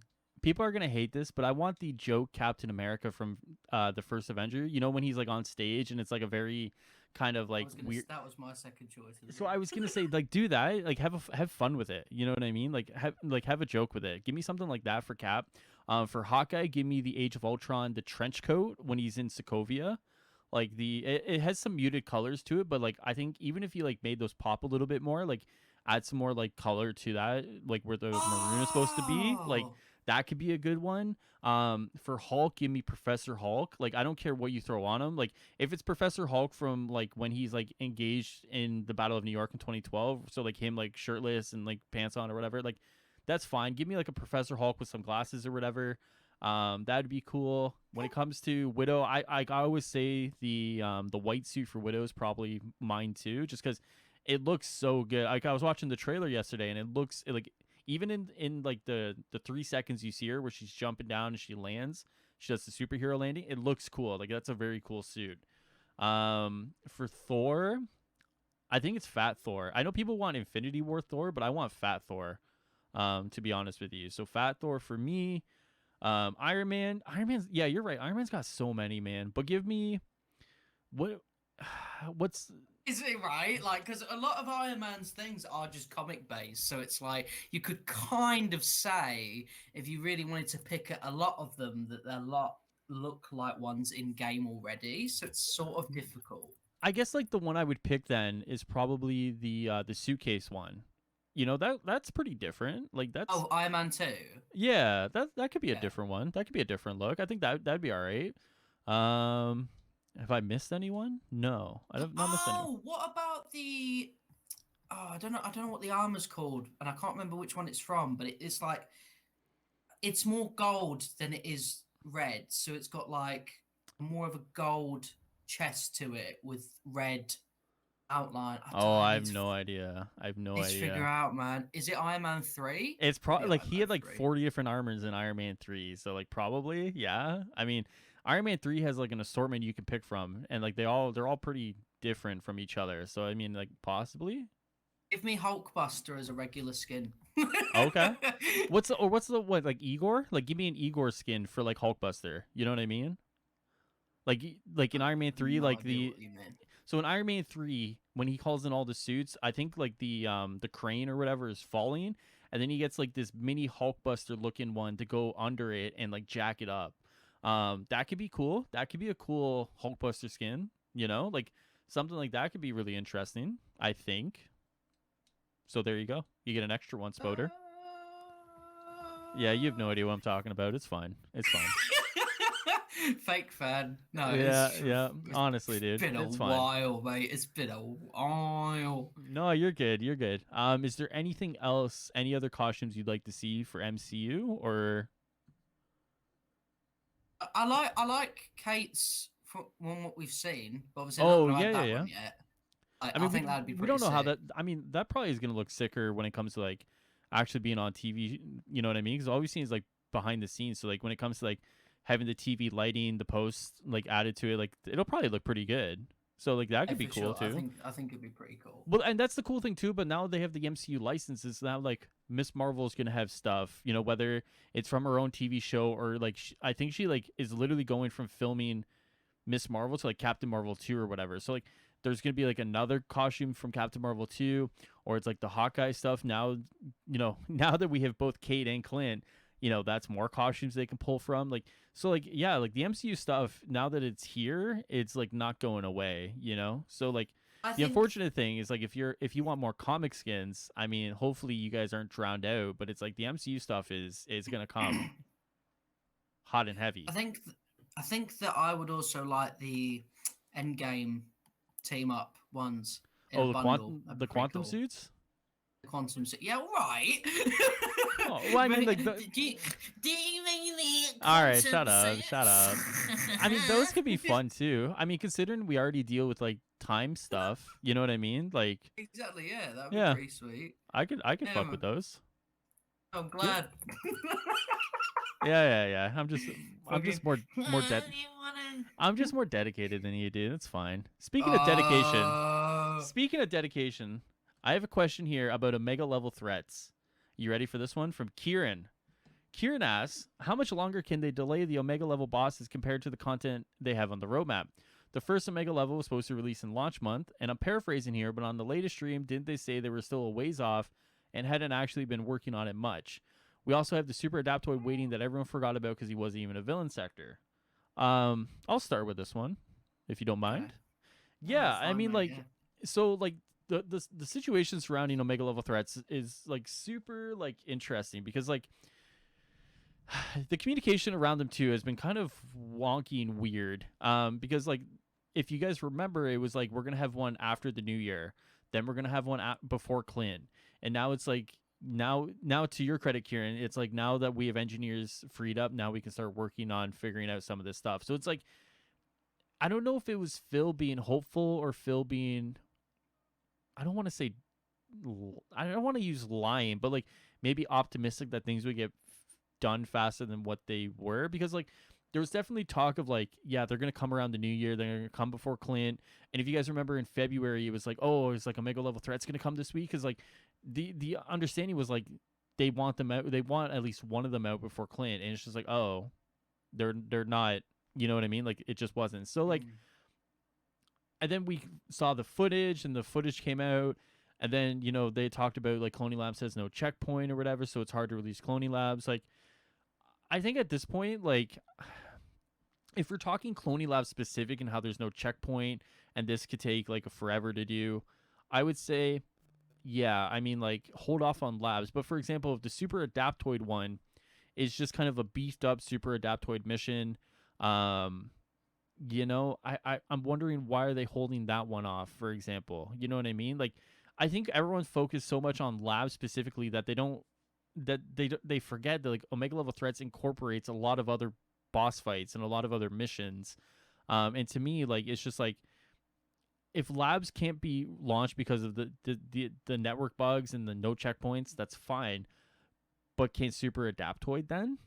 Or one of these other ones that you guys that Phil says they're done. Like are these like super like are all of them super long with no checkpoints that you can't just release one just to say you got one out?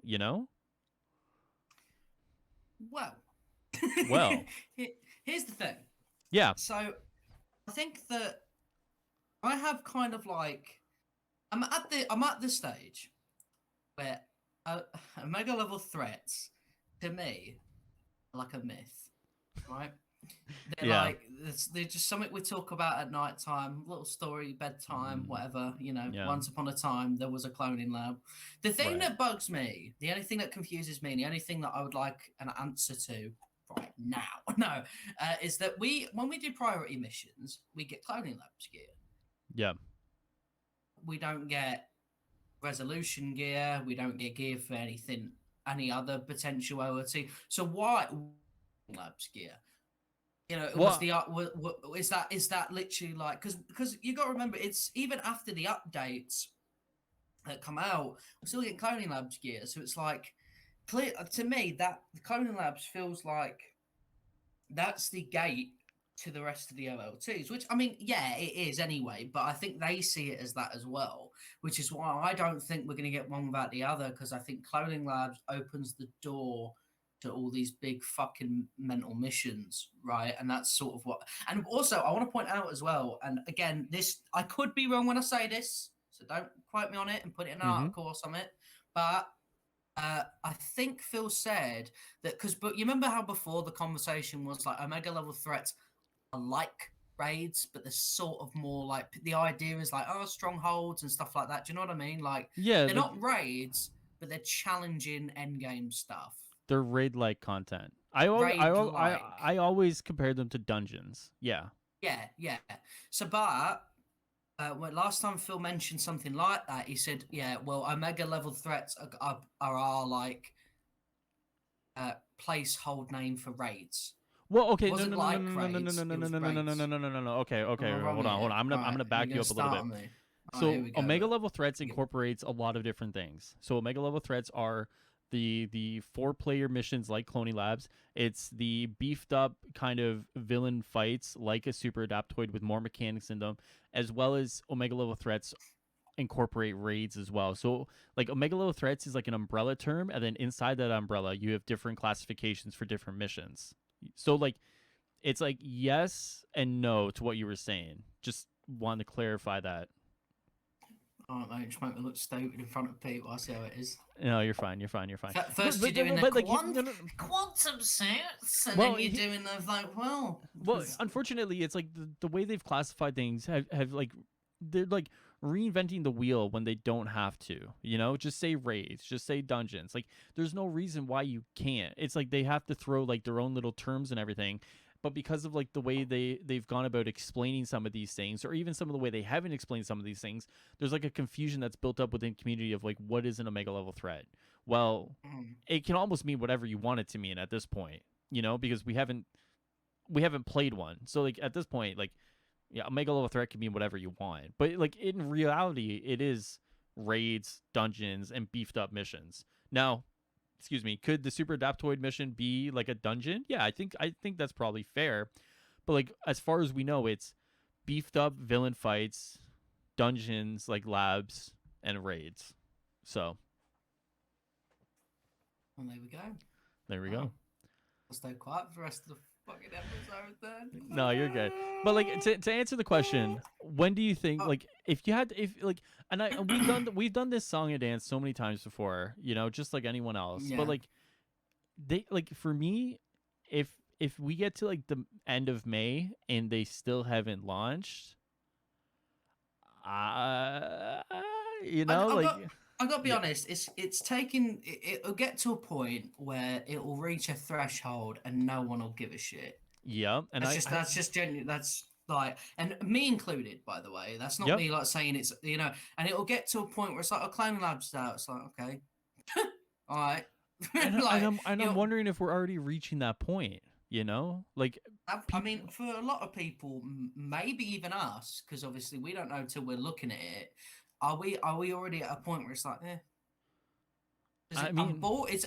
It's horrible, and I don't mean like obviously chat. I don't mean chatting with you is boring, but I mean like having the conversation about IoTs again is like. Yep. It's a reminder, and it's just a bit fucking like, ugh, like. Yeah. So when I look at the mission, am I going to think to myself, "I'm putting fucking, I can't be arsed." Like, yeah, like the only way this gets fixed is if all these Omega level threats, you know, I think Phil has said like they've finished, like Cloney Labs is feature finished, Super Adaptoid's feature finished. I think he said like they've actually feature finished some other ones too. Yeah. So it's like if these don't hit, like then like yeah, it's gonna land with a dud. But like if like Cloney Labs is a lot of fun, if Super Adaptoid's a lot of fun, if like the other ones that they've feature finished are if these are a lot of fun, then like I think people will be like, okay, these are good, like this is fine. You know what I mean? But if they come out and no one fucking likes them, if they're fucking boring, if they're not challenging, if there's any sort of fucking meh towards these, Well, holy yeah, shit, you know what I mean? that's the thing, right? Is that like if you people are going to go in with quite a sort of attitude anyway because it's Mm, like oh finally right so if these don't fucking blow our socks off from playing it yeah. it is gonna be a dud even if it's quite all right Yep. like it would probably be one I predict and I hate predicting the worst. Well, it's not really the worst but I hate predicting It's the like bad worst. scenarios for this game but I think cloning labs and missions like this would have been really good when they were meant to come out. But I think when we do play them, it'll be a bit like, all right, like because you got to remember that Phil said that there's a few that will show the evolution of cloning not cloning Right. labs, OLTs. So Yep. it isn't like they've done more to cloning labs from what we've heard, right? It's just like, oh, we've got an evolution of it in the other Yep. OLTs. So I'm gonna play Cloning Labs, and I'm gonna be reminded of the situation that we had at launch, where it's like, okay, only two villains, sort of situation, like oh, Abomination all the fucking time, nice one. Oh, okay, more labs. You know what I mean? Like it's Yep. kind of like it's a beefed up version of the problems people have right now. Hmm. Where it's like, you know what I mean? Oh, okay, we've got fucking more aim labs, great. Oh, Abomination, oh, four times, oh, Yep. great, Yep. nice one. Like, and it's like, you know, there's no, especially when people have waited so long and we're starting to get out of that zone now where we can sort of be like okay we're getting more villains, more stuff to do, and then you're releasing this big beefy content we waited for months and it features the problems that people Yeah. had at the beginning and it's like I can't celebrate that. No, That's you can just a only hope remote that you can yeah. really only hope that the ones after kind of erase that feeling. You know what I mean? Exactly, yeah. Because Yeah. because obviously, you know, if you play all of them and all together, you're like, that was pretty fucking cool. Then Yep. you can appreciate cloning labs because at least Yep. you'll be like, they came really far. But if it's like you got cloning labs and then like say there's four, right, and you get to the fourth one, you think, wow, that was ridiculous. That was mental. I didn't know what was going on. All this cosmic shit. You know what I mean? Like, Hmm. and it's Hmm. one of them real glorious experiences. You could be like, wow, they really went for it. like, Yep. but if it's not, and it's just more aim labs with a different finish to it, it's like, oh, fucking hell, man. Yeah. like, And that's the just thing too is why'd like you bother? and that's the thing too is they haven't actually talked about the other ones they finished like and I understand like there's a little bit of like they're gonna hold off until they like it's a matter of like they don't want to talk about things without knowing if the fix is anytime soon. I get it. I would still like to see some art from some of these things, you know, just like are they real like to you, you know what you said, it's like they're just a myth like I show some art at least maybe, you know, like show some like you know, show something. You don't have to show the villain or the boss that we're gonna fight, but like, you know, are some of these gonna be outdoors or like where are they taking place? Like, you know, maybe that's something they can talk about when they start getting closer to kind of nailing down these fixes because like I would hope that it's just not Cloney Labs and Super Adaptoid that we're gonna get at that first batch. I think like you said, I think four is probably a good number, right? Cloney Labs, Super Adaptoid, then two others that you can run because that's a good little assortment of variety there that gives players like a variety to pick from, and it's just it incentivizes you to play all of them. You know, like For sure, yeah. especially if there's gear that is tied to each of those missions. You know. Well, we know that there's an artifact from cloning labs. We know that from them there's Mm. gear in the super adaptoid one, green stuff, uh, which from the looks of it is a power level cap, but that will probably come later. They were probably just showing it off in a bundle sort of thing. But I Mm. don't think like, but yeah. Anyway, so obviously you got that, and then obviously we know that the next one could be a Maestro one. We know because they did say, but then they did say that villain sector villains probably not gonna have. So that's Well, an well, interesting one. well, If there's a couple, yeah, because that was a question I asked. So basically, the question was, is yeah, like being a villain sector mean you can't be an OLT? And basically, it's like no, it doesn't mean like you could have villain sector villains be an OLT, but what they're trying to do at the start is to be a little more variety based. So you're not going from like a Maestro villain sector to a Maestro Omega level threat. You know, just so going from an abomination sector to four abominations. well, yeah, I mean, like, yeah. Once again, like you said, it's a indicative of the issue at launch. You know what I mean? Where it's like they definitely wanted to make the use. They wanted to get the mileage out of Abomination. You know what I mean? So, yeah, I don't know. I don't know who the other two could be then. If it is two, like It's a good at that thing point. though, because now we're wondering, whoa, are there going to be like new villains that are going to be entered? What if one of them's below that? Maybe. I actually, Like, yeah, that could be yeah, interesting. I don't. I had actually speculated that we won't see Belova in the actual DLC, like the Red Room Takeover. So like, it'd be interesting whoa, if that'd like, be. yeah, Whoa, well, yeah, okay. well, yeah, well, um, Fuck, but guys, like, he's the one who doesn't want characters now. but like, if you don't see Belova in the Red Room Takeover, having her tied to an Omega level threat afterwards, that'd be kind of cool. That'd be kind of cool. They So don't have that'd to be be. interesting. They don't have to be like supernatural fucking beings. Do you know what I Yeah, mean? To do a yeah, of do a course. really big cool thing with like there's ways like there's Oh cool yeah, of ways. course. I suspect we'll probably get a really cool LLT with Monica when she's all Cosmic QB and that, because I know we got a villain sector and I know that's sort of the advertisement, but I don't know, man. It would be kind of a waste to me to not have some really cool OLT in the Cosmic Cube leading up to a big Mm, fucking battle. Like, it'd be kind of disappointing, I think. yeah, I mean, Unless that's what you think the villain set is going to be, but just shorter. But it's like, I definitely think villain sectors are like, yeah, no, I definitely, yeah, it's tough. It's tough.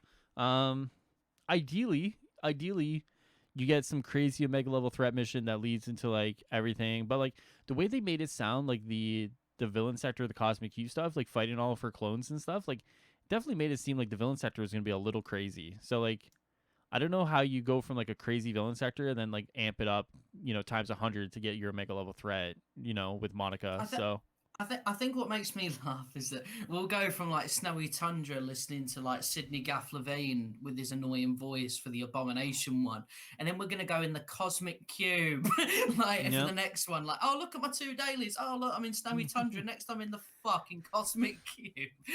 Hey man, Like, wow, what a trip.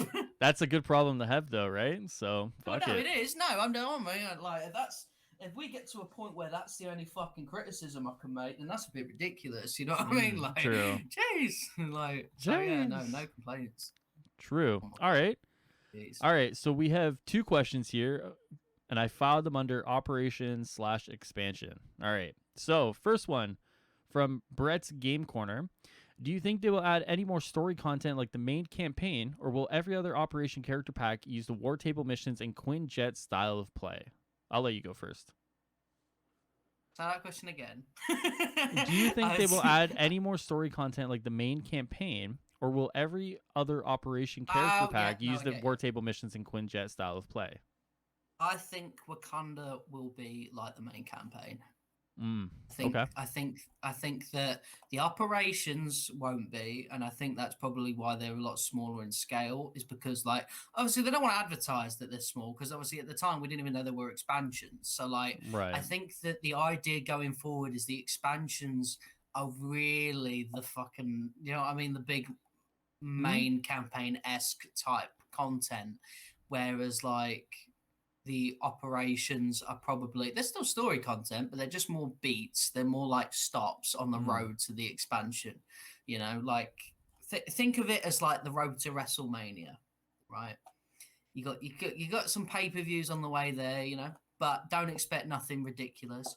But then you got WrestleMania, which is the thing, you waiting towards. So Black Panther's WrestleMania, Clint was Fastlane, Kate was like some other show in Saudi Arabia or something beforehand. And yeah, there we go. That's how I think it'll be all right. in the I future. I would 100% agree with you on that one. Actually, There that's we kind go. of what my See? answer was going for. Cool. Nice That's job, man. all right. See, All you're right, moving smart. on. You're smart. All right. Next question from Daniel H. What kind of villains do you want to see for the villains of She-Hulk, Winter Soldier, Captain Marvel have? And do you think Ant-Man will be a playable character soon? You want me to go first on this one? Yeah, you go first. Actually, I'm not too familiar with She-Hulk villains. Captain Marvel. Oh man, I'm not even familiar with Captain Marvel. Winter Soldier. I would like to see. It's tough. Like I would like to see Winter Soldier kind of. I don't know if I want to see Winter Soldier go up against a villain. What I would like to see Winter Soldier do is kind of lay the eggs of like Hydra, like Hydra's around. So like Winter Soldier is almost like kind of unraveling the start of a mystery here that ties into future content. Could you tie like a villain into that? Sure. I mean, like you pick whoever you want, but I want Winter Soldier to kind of change it up a little bit and not just be like, oh, like you do like these missions and then big boss fight, it ends, you know? Like I want Winter Soldier to start laying the groundwork for Hydra. Whether or not that would happen, I mean, it'd be really interesting. I don't know if people would be okay with that because like there's this feeling of like wanting more villains out of the game. But to me, if you give Winter Soldier this opportunity to start laying the groundwork of Hydra and all this other stuff, I think you're opening up a narrative door that I think would be really cool moving forward. In the same vein that like Captain Marvel is going to be kind of opening the door to like the Kree invasion and the Kree war and all this other stuff. So like for me, it's like you can pick whoever you want, but like the narrative aspect and like the invasion and the full scale kind of way Captain Marvel is going to open up that cosmic side of the game, for me, that you know, it kind of supersedes like what villain I want for that. She-Hulk, I mean, like, I don't know. I mean, you could pick whatever one. I mean, I'm not familiar with She-Hulk villains.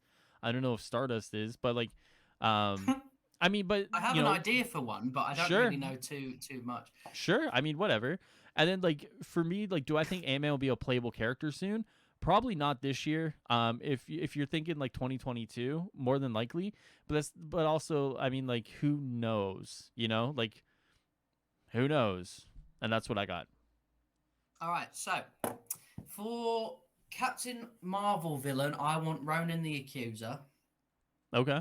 All right. For She-Hulk, I want the Leader. Okay. That's a good one, actually. And for Winter Soldier, I want Zemo. Okay. I mean, Zemo's an obvious one for Winter Soldier. I was just trying to throw something a little different out there. You know what I mean? It's my answer. No, I'm not saying it's a bad answer. I'm not saying it's a bad answer. I was just like, you know, like Zemo is like one that like right today. No. I'm just saying like Zemo is one that like obvious, like it's not obvious, but like, you know, it's definitely not a bad one either. Okay, whatever, dude. Okay. All great answers by Stardust today, here. You know. All got good answers. Suits and stuff like that. Yeah. This dude fucking he's got his glasses on today, pushing his nose up at me, everyone. He's gonna start doing some maths next. Honestly. I actually do have my glasses on today. There you go then. Nerd. It's kind of funny. Right, yeah. All right. Do I think Ant-Man will be playable? Yeah, you didn't let me finish because you tried to start on me. Do I think Ant-Man will be playable? You know, probably not this year. If you're thinking more in line with 2022, I think you're onto something there. I think that's my answer. Definitely it's like different. Looking in a mirror at that point. Oh my god. Okay. Do you have time for 2 more?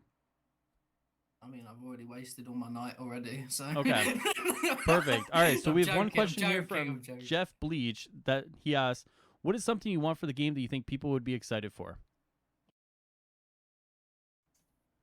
Say that again.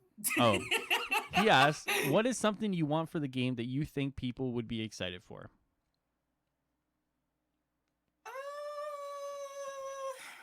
Right. Here we go. So I'm trying to think of a real answer because I was gonna go stupid then, and I was like, no, you know what? They deserve real answers.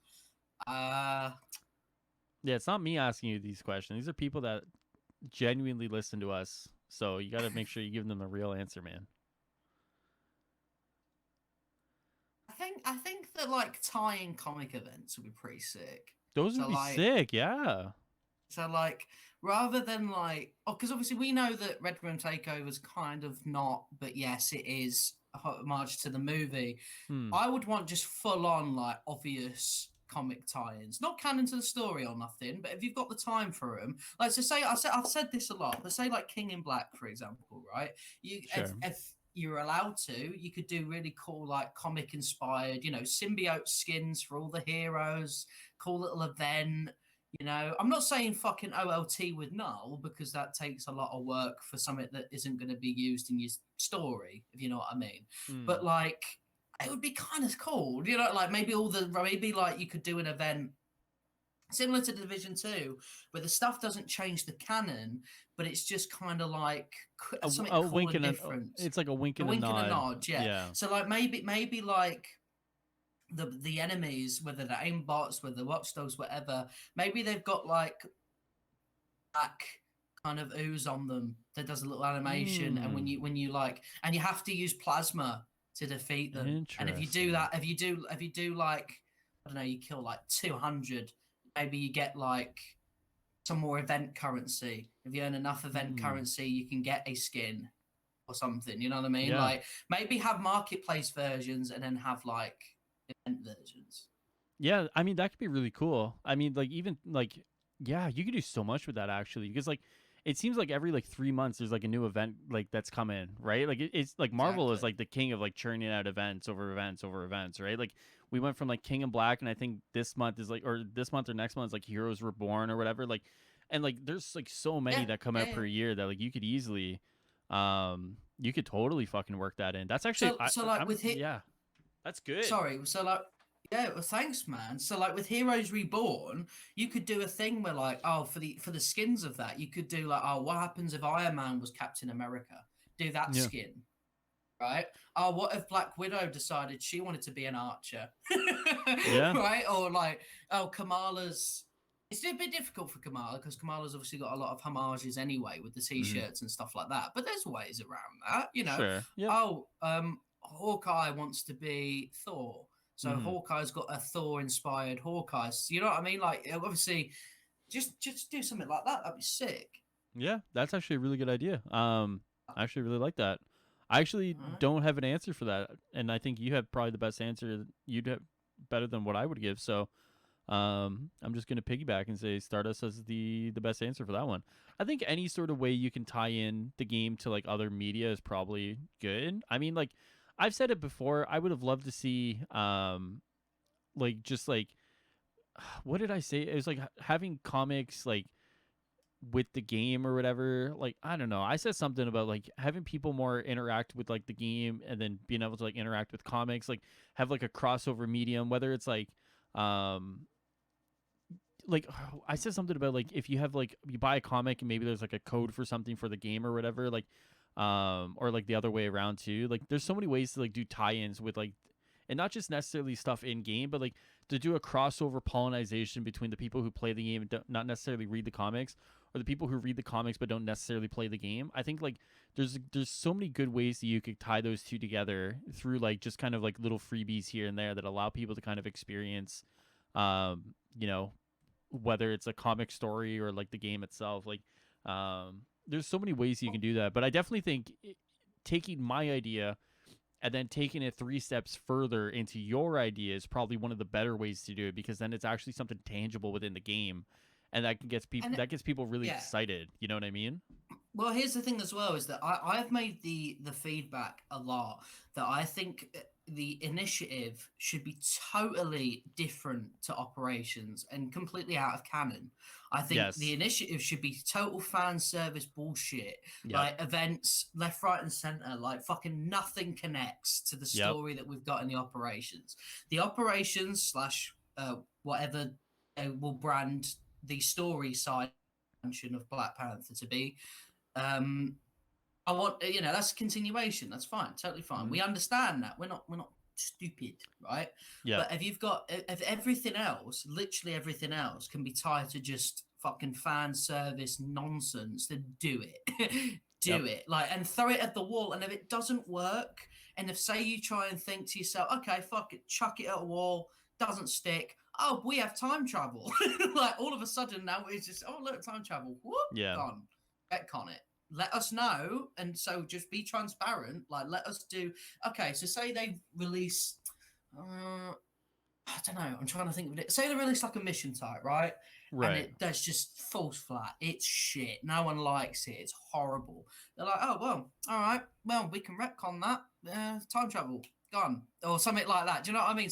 Right. Something that's not terrible to the point where it's like, oh, okay, Well, but like something that's sort of like be transparent to us, but just fucking go for it. The initiative can literally be whatever they want it to be, obviously in reason, because licensing and all that. Well, But to your point, yeah, that's exactly what Tachyon's going to be, right? Like, I have a bridge to sell someone who thinks the four Hulks ain't sticking around after Tachyon. That's 100% sticking. Like, to Tachyon, it's literally just kind of like to test the waters, and then to like be like, oh, guys, you love this so much, it's going to stick around, right? Like, it's them just kind of being half in, half out, and then using the event, and then being like, oh, we're all in on this, right? Like, they are seemingly starting to do that, but they're using like narrative to kind of tie it in, which is a little weird because I agree with you that it should just be like, if yeah, you want to make a change for the better of the gameplay, and this one is the change for the better of the matchmaking, just fucking go for it. You know, like, exactly. not Like not we yeah, I don't. agree. I You agree with don't you. have to. You don't have to lower us gently into the water.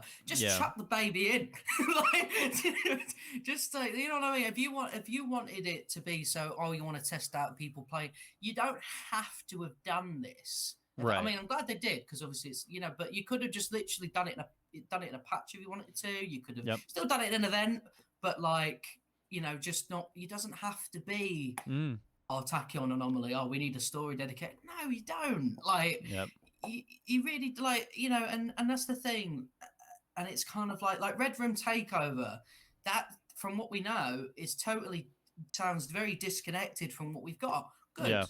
Good. Yep. That's what I want out of all of it, and the thing that ties into the MCU stuff, and it's got its own sort of separate entity in the world, probably most likely, fingers crossed, will be its own sort of thing where we don't have to fucking hear about AIM for 5 minutes, even though it's obviously going to be fighting AIM bots, sadly, with the chip in Right. it. But do you know what? Like, it's not like it didn't need, like, if they had more enemies, it didn't need to be AIM, for example. It Yeah, could of literally be course. anyone. But it's like, it's similar to what I made with the Kingdom Black thing. It's like, use what you've got, the chips in them. I'm sure there's an event tied to that. You do so many of them, and then there you go. You unlock the next step, which is the harm room thing. You do that, Mm-hmm. you unlock something.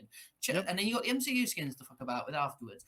Great, man. That's sick. Like, Yep. and that's and I think as something as well is when they do events like comic events, if they do, I would like to be able to collect comics from the event it's obviously tied to. So say King in Black, for Mm. example, I would like to unlock King in Black comics that give me a specific sort of stat. So obviously we know symbiotes are very, they're very strong. So like that'll be the thing, right? Maybe you collect like, I don't know, fucking King in Black. The one before it went into like the big tie-in thing. I think it was just called King in Black. Um, no You know way. what? You know King in what? Black issue Sorry, go. King in Black issue 1, and then it would have been like plasma resistance. You know what I Sure. mean? Like stuff just like building up on that a bit more. Oh, I was even gonna say, you know what? Like, I would like to see them just like every time you unlock a comic, I would just give like a single use code. You know what I mean? So you get the digital comic to read it. You know, that'd be Yeah, cool too. yeah, Like, that'd be there's cool. like so many ways you can like do the crossover, and like it's just like maybe that's stuff they're gonna work on. I don't know if Marvel would be like, yeah, let's do that, but like maybe. I mean, I don't know. Like, I mean, they do it in the mobile games, don't they? They always do do they? these events all the time. I think they do, Well, from do what they I've do seen. like Yeah, do they like, give like comics though? oh, I don't know. I don't Oh, think so. okay, I okay, don't think okay. so. But Yeah, but my they do point they is, do the whenever there's crossover stuff. something Yeah. going on, they always do crossovers. Oh Like, yeah, for sure. and but they also have their own thing going on as well. If you play like if Right. you just play like the main shit, it's got its own sort of story to it. But then you can also, there's a separate tab like, oh, events. Okay, I want to do that.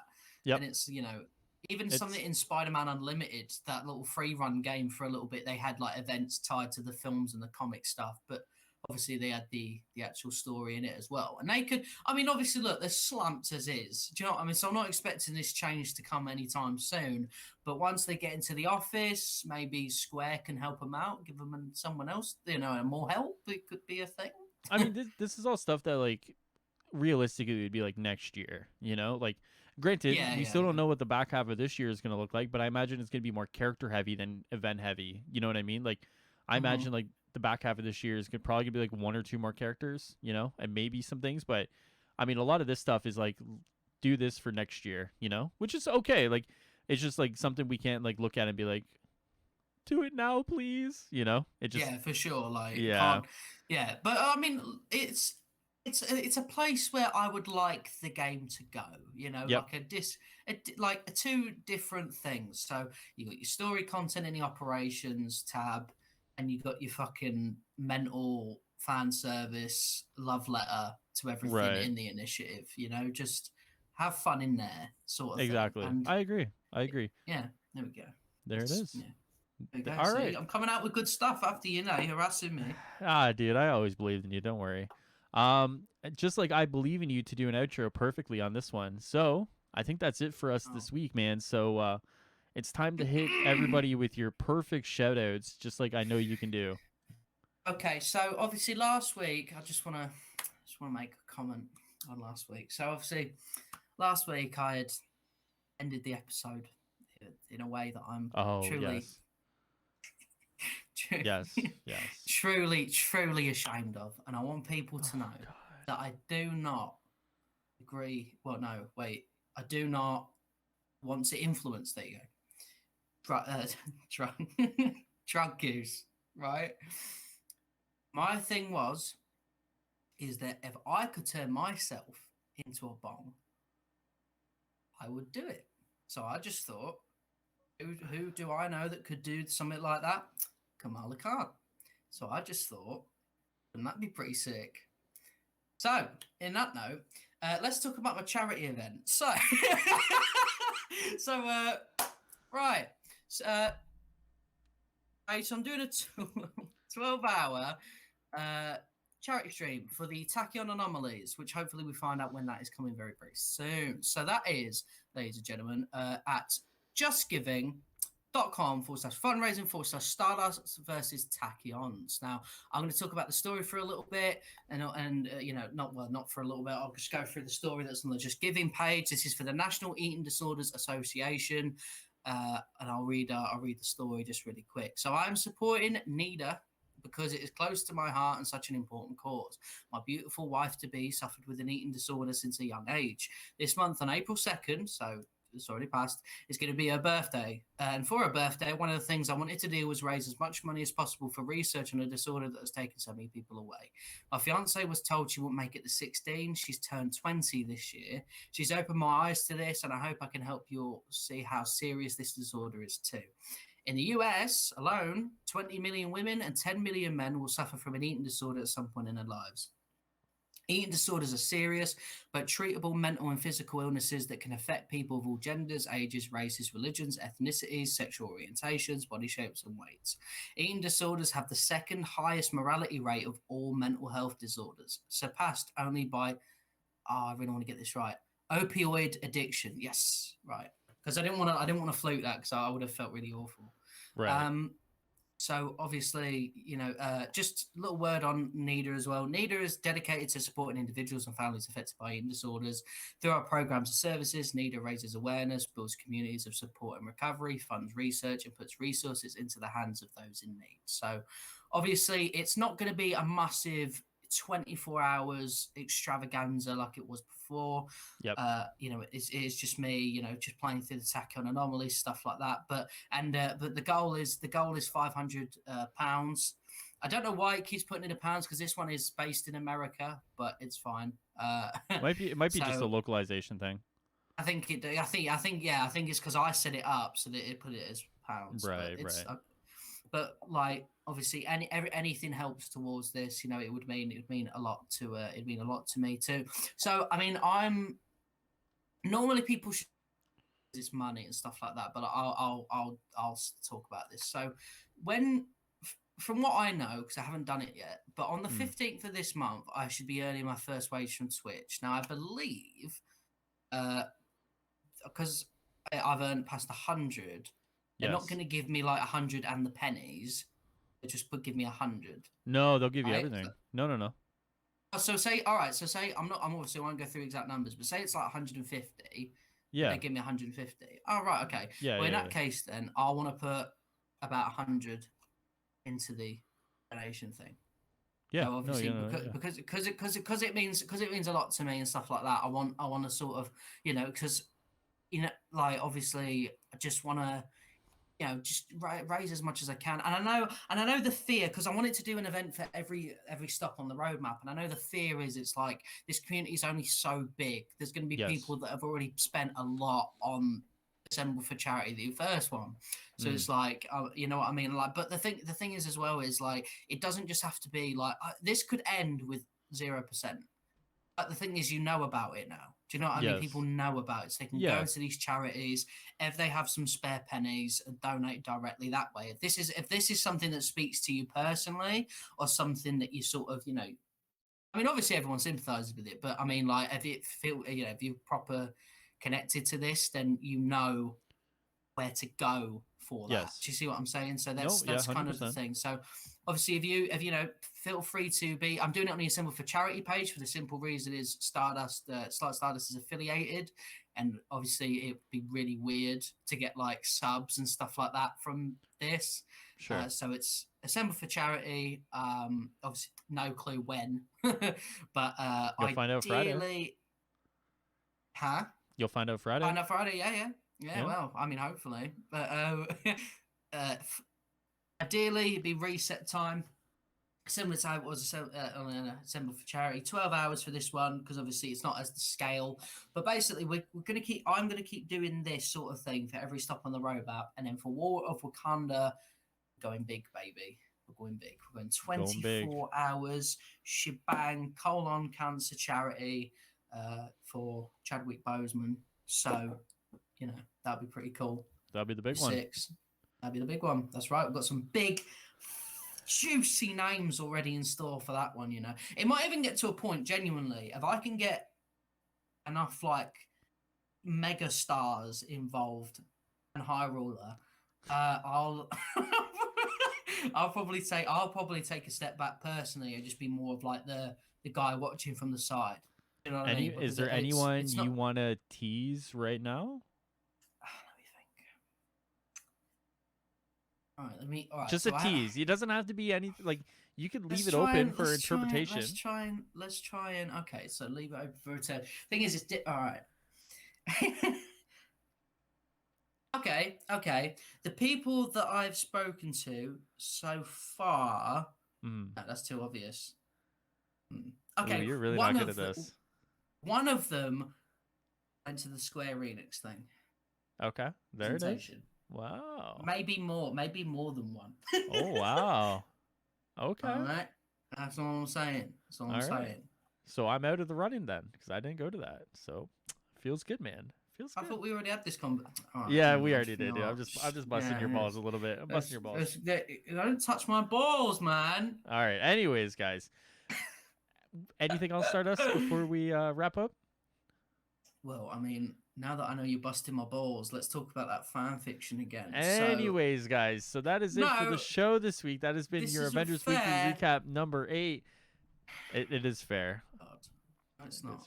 It is fair. Do you know what? Actually, I want to say. So you know how it's like the number 8, right? It's the 8th one. Yes. You turn it to the side. It's infinite, and that is how long we're going to be doing this for the rest of our lives. when I'm like 40 and you're in your 90s, it's gonna be like you know what though. You know what? That is a very scary thought. But if we're doing it for the rest of our lives, that means Marvel's Avengers went longer than anyone ever thought, and that is the silver lining. No, because like because we'll still be doing it even when the game's gone. We'll just be talking about the good old days. Remember the fucking good old days when Moldy Black Widow was in the shop and we were like, ha ha, and shit like that, I can only hope I die young. All right. With that being said, I mean, that is it for... You're already quite old, so... That is the end of the episode this week, guys. Thank you guys so much for watching. Thank you guys so much for hanging out with us for the past 2 hours. And we will see you guys next time here on Assemble. It's been a blast. Yay! Stardust, would you like to say bye? Yeah. And with that being said, if you guys enjoyed this content, make sure you hit the subscribe button. And I will see you guys next time here on Assemble. Later. Yeah.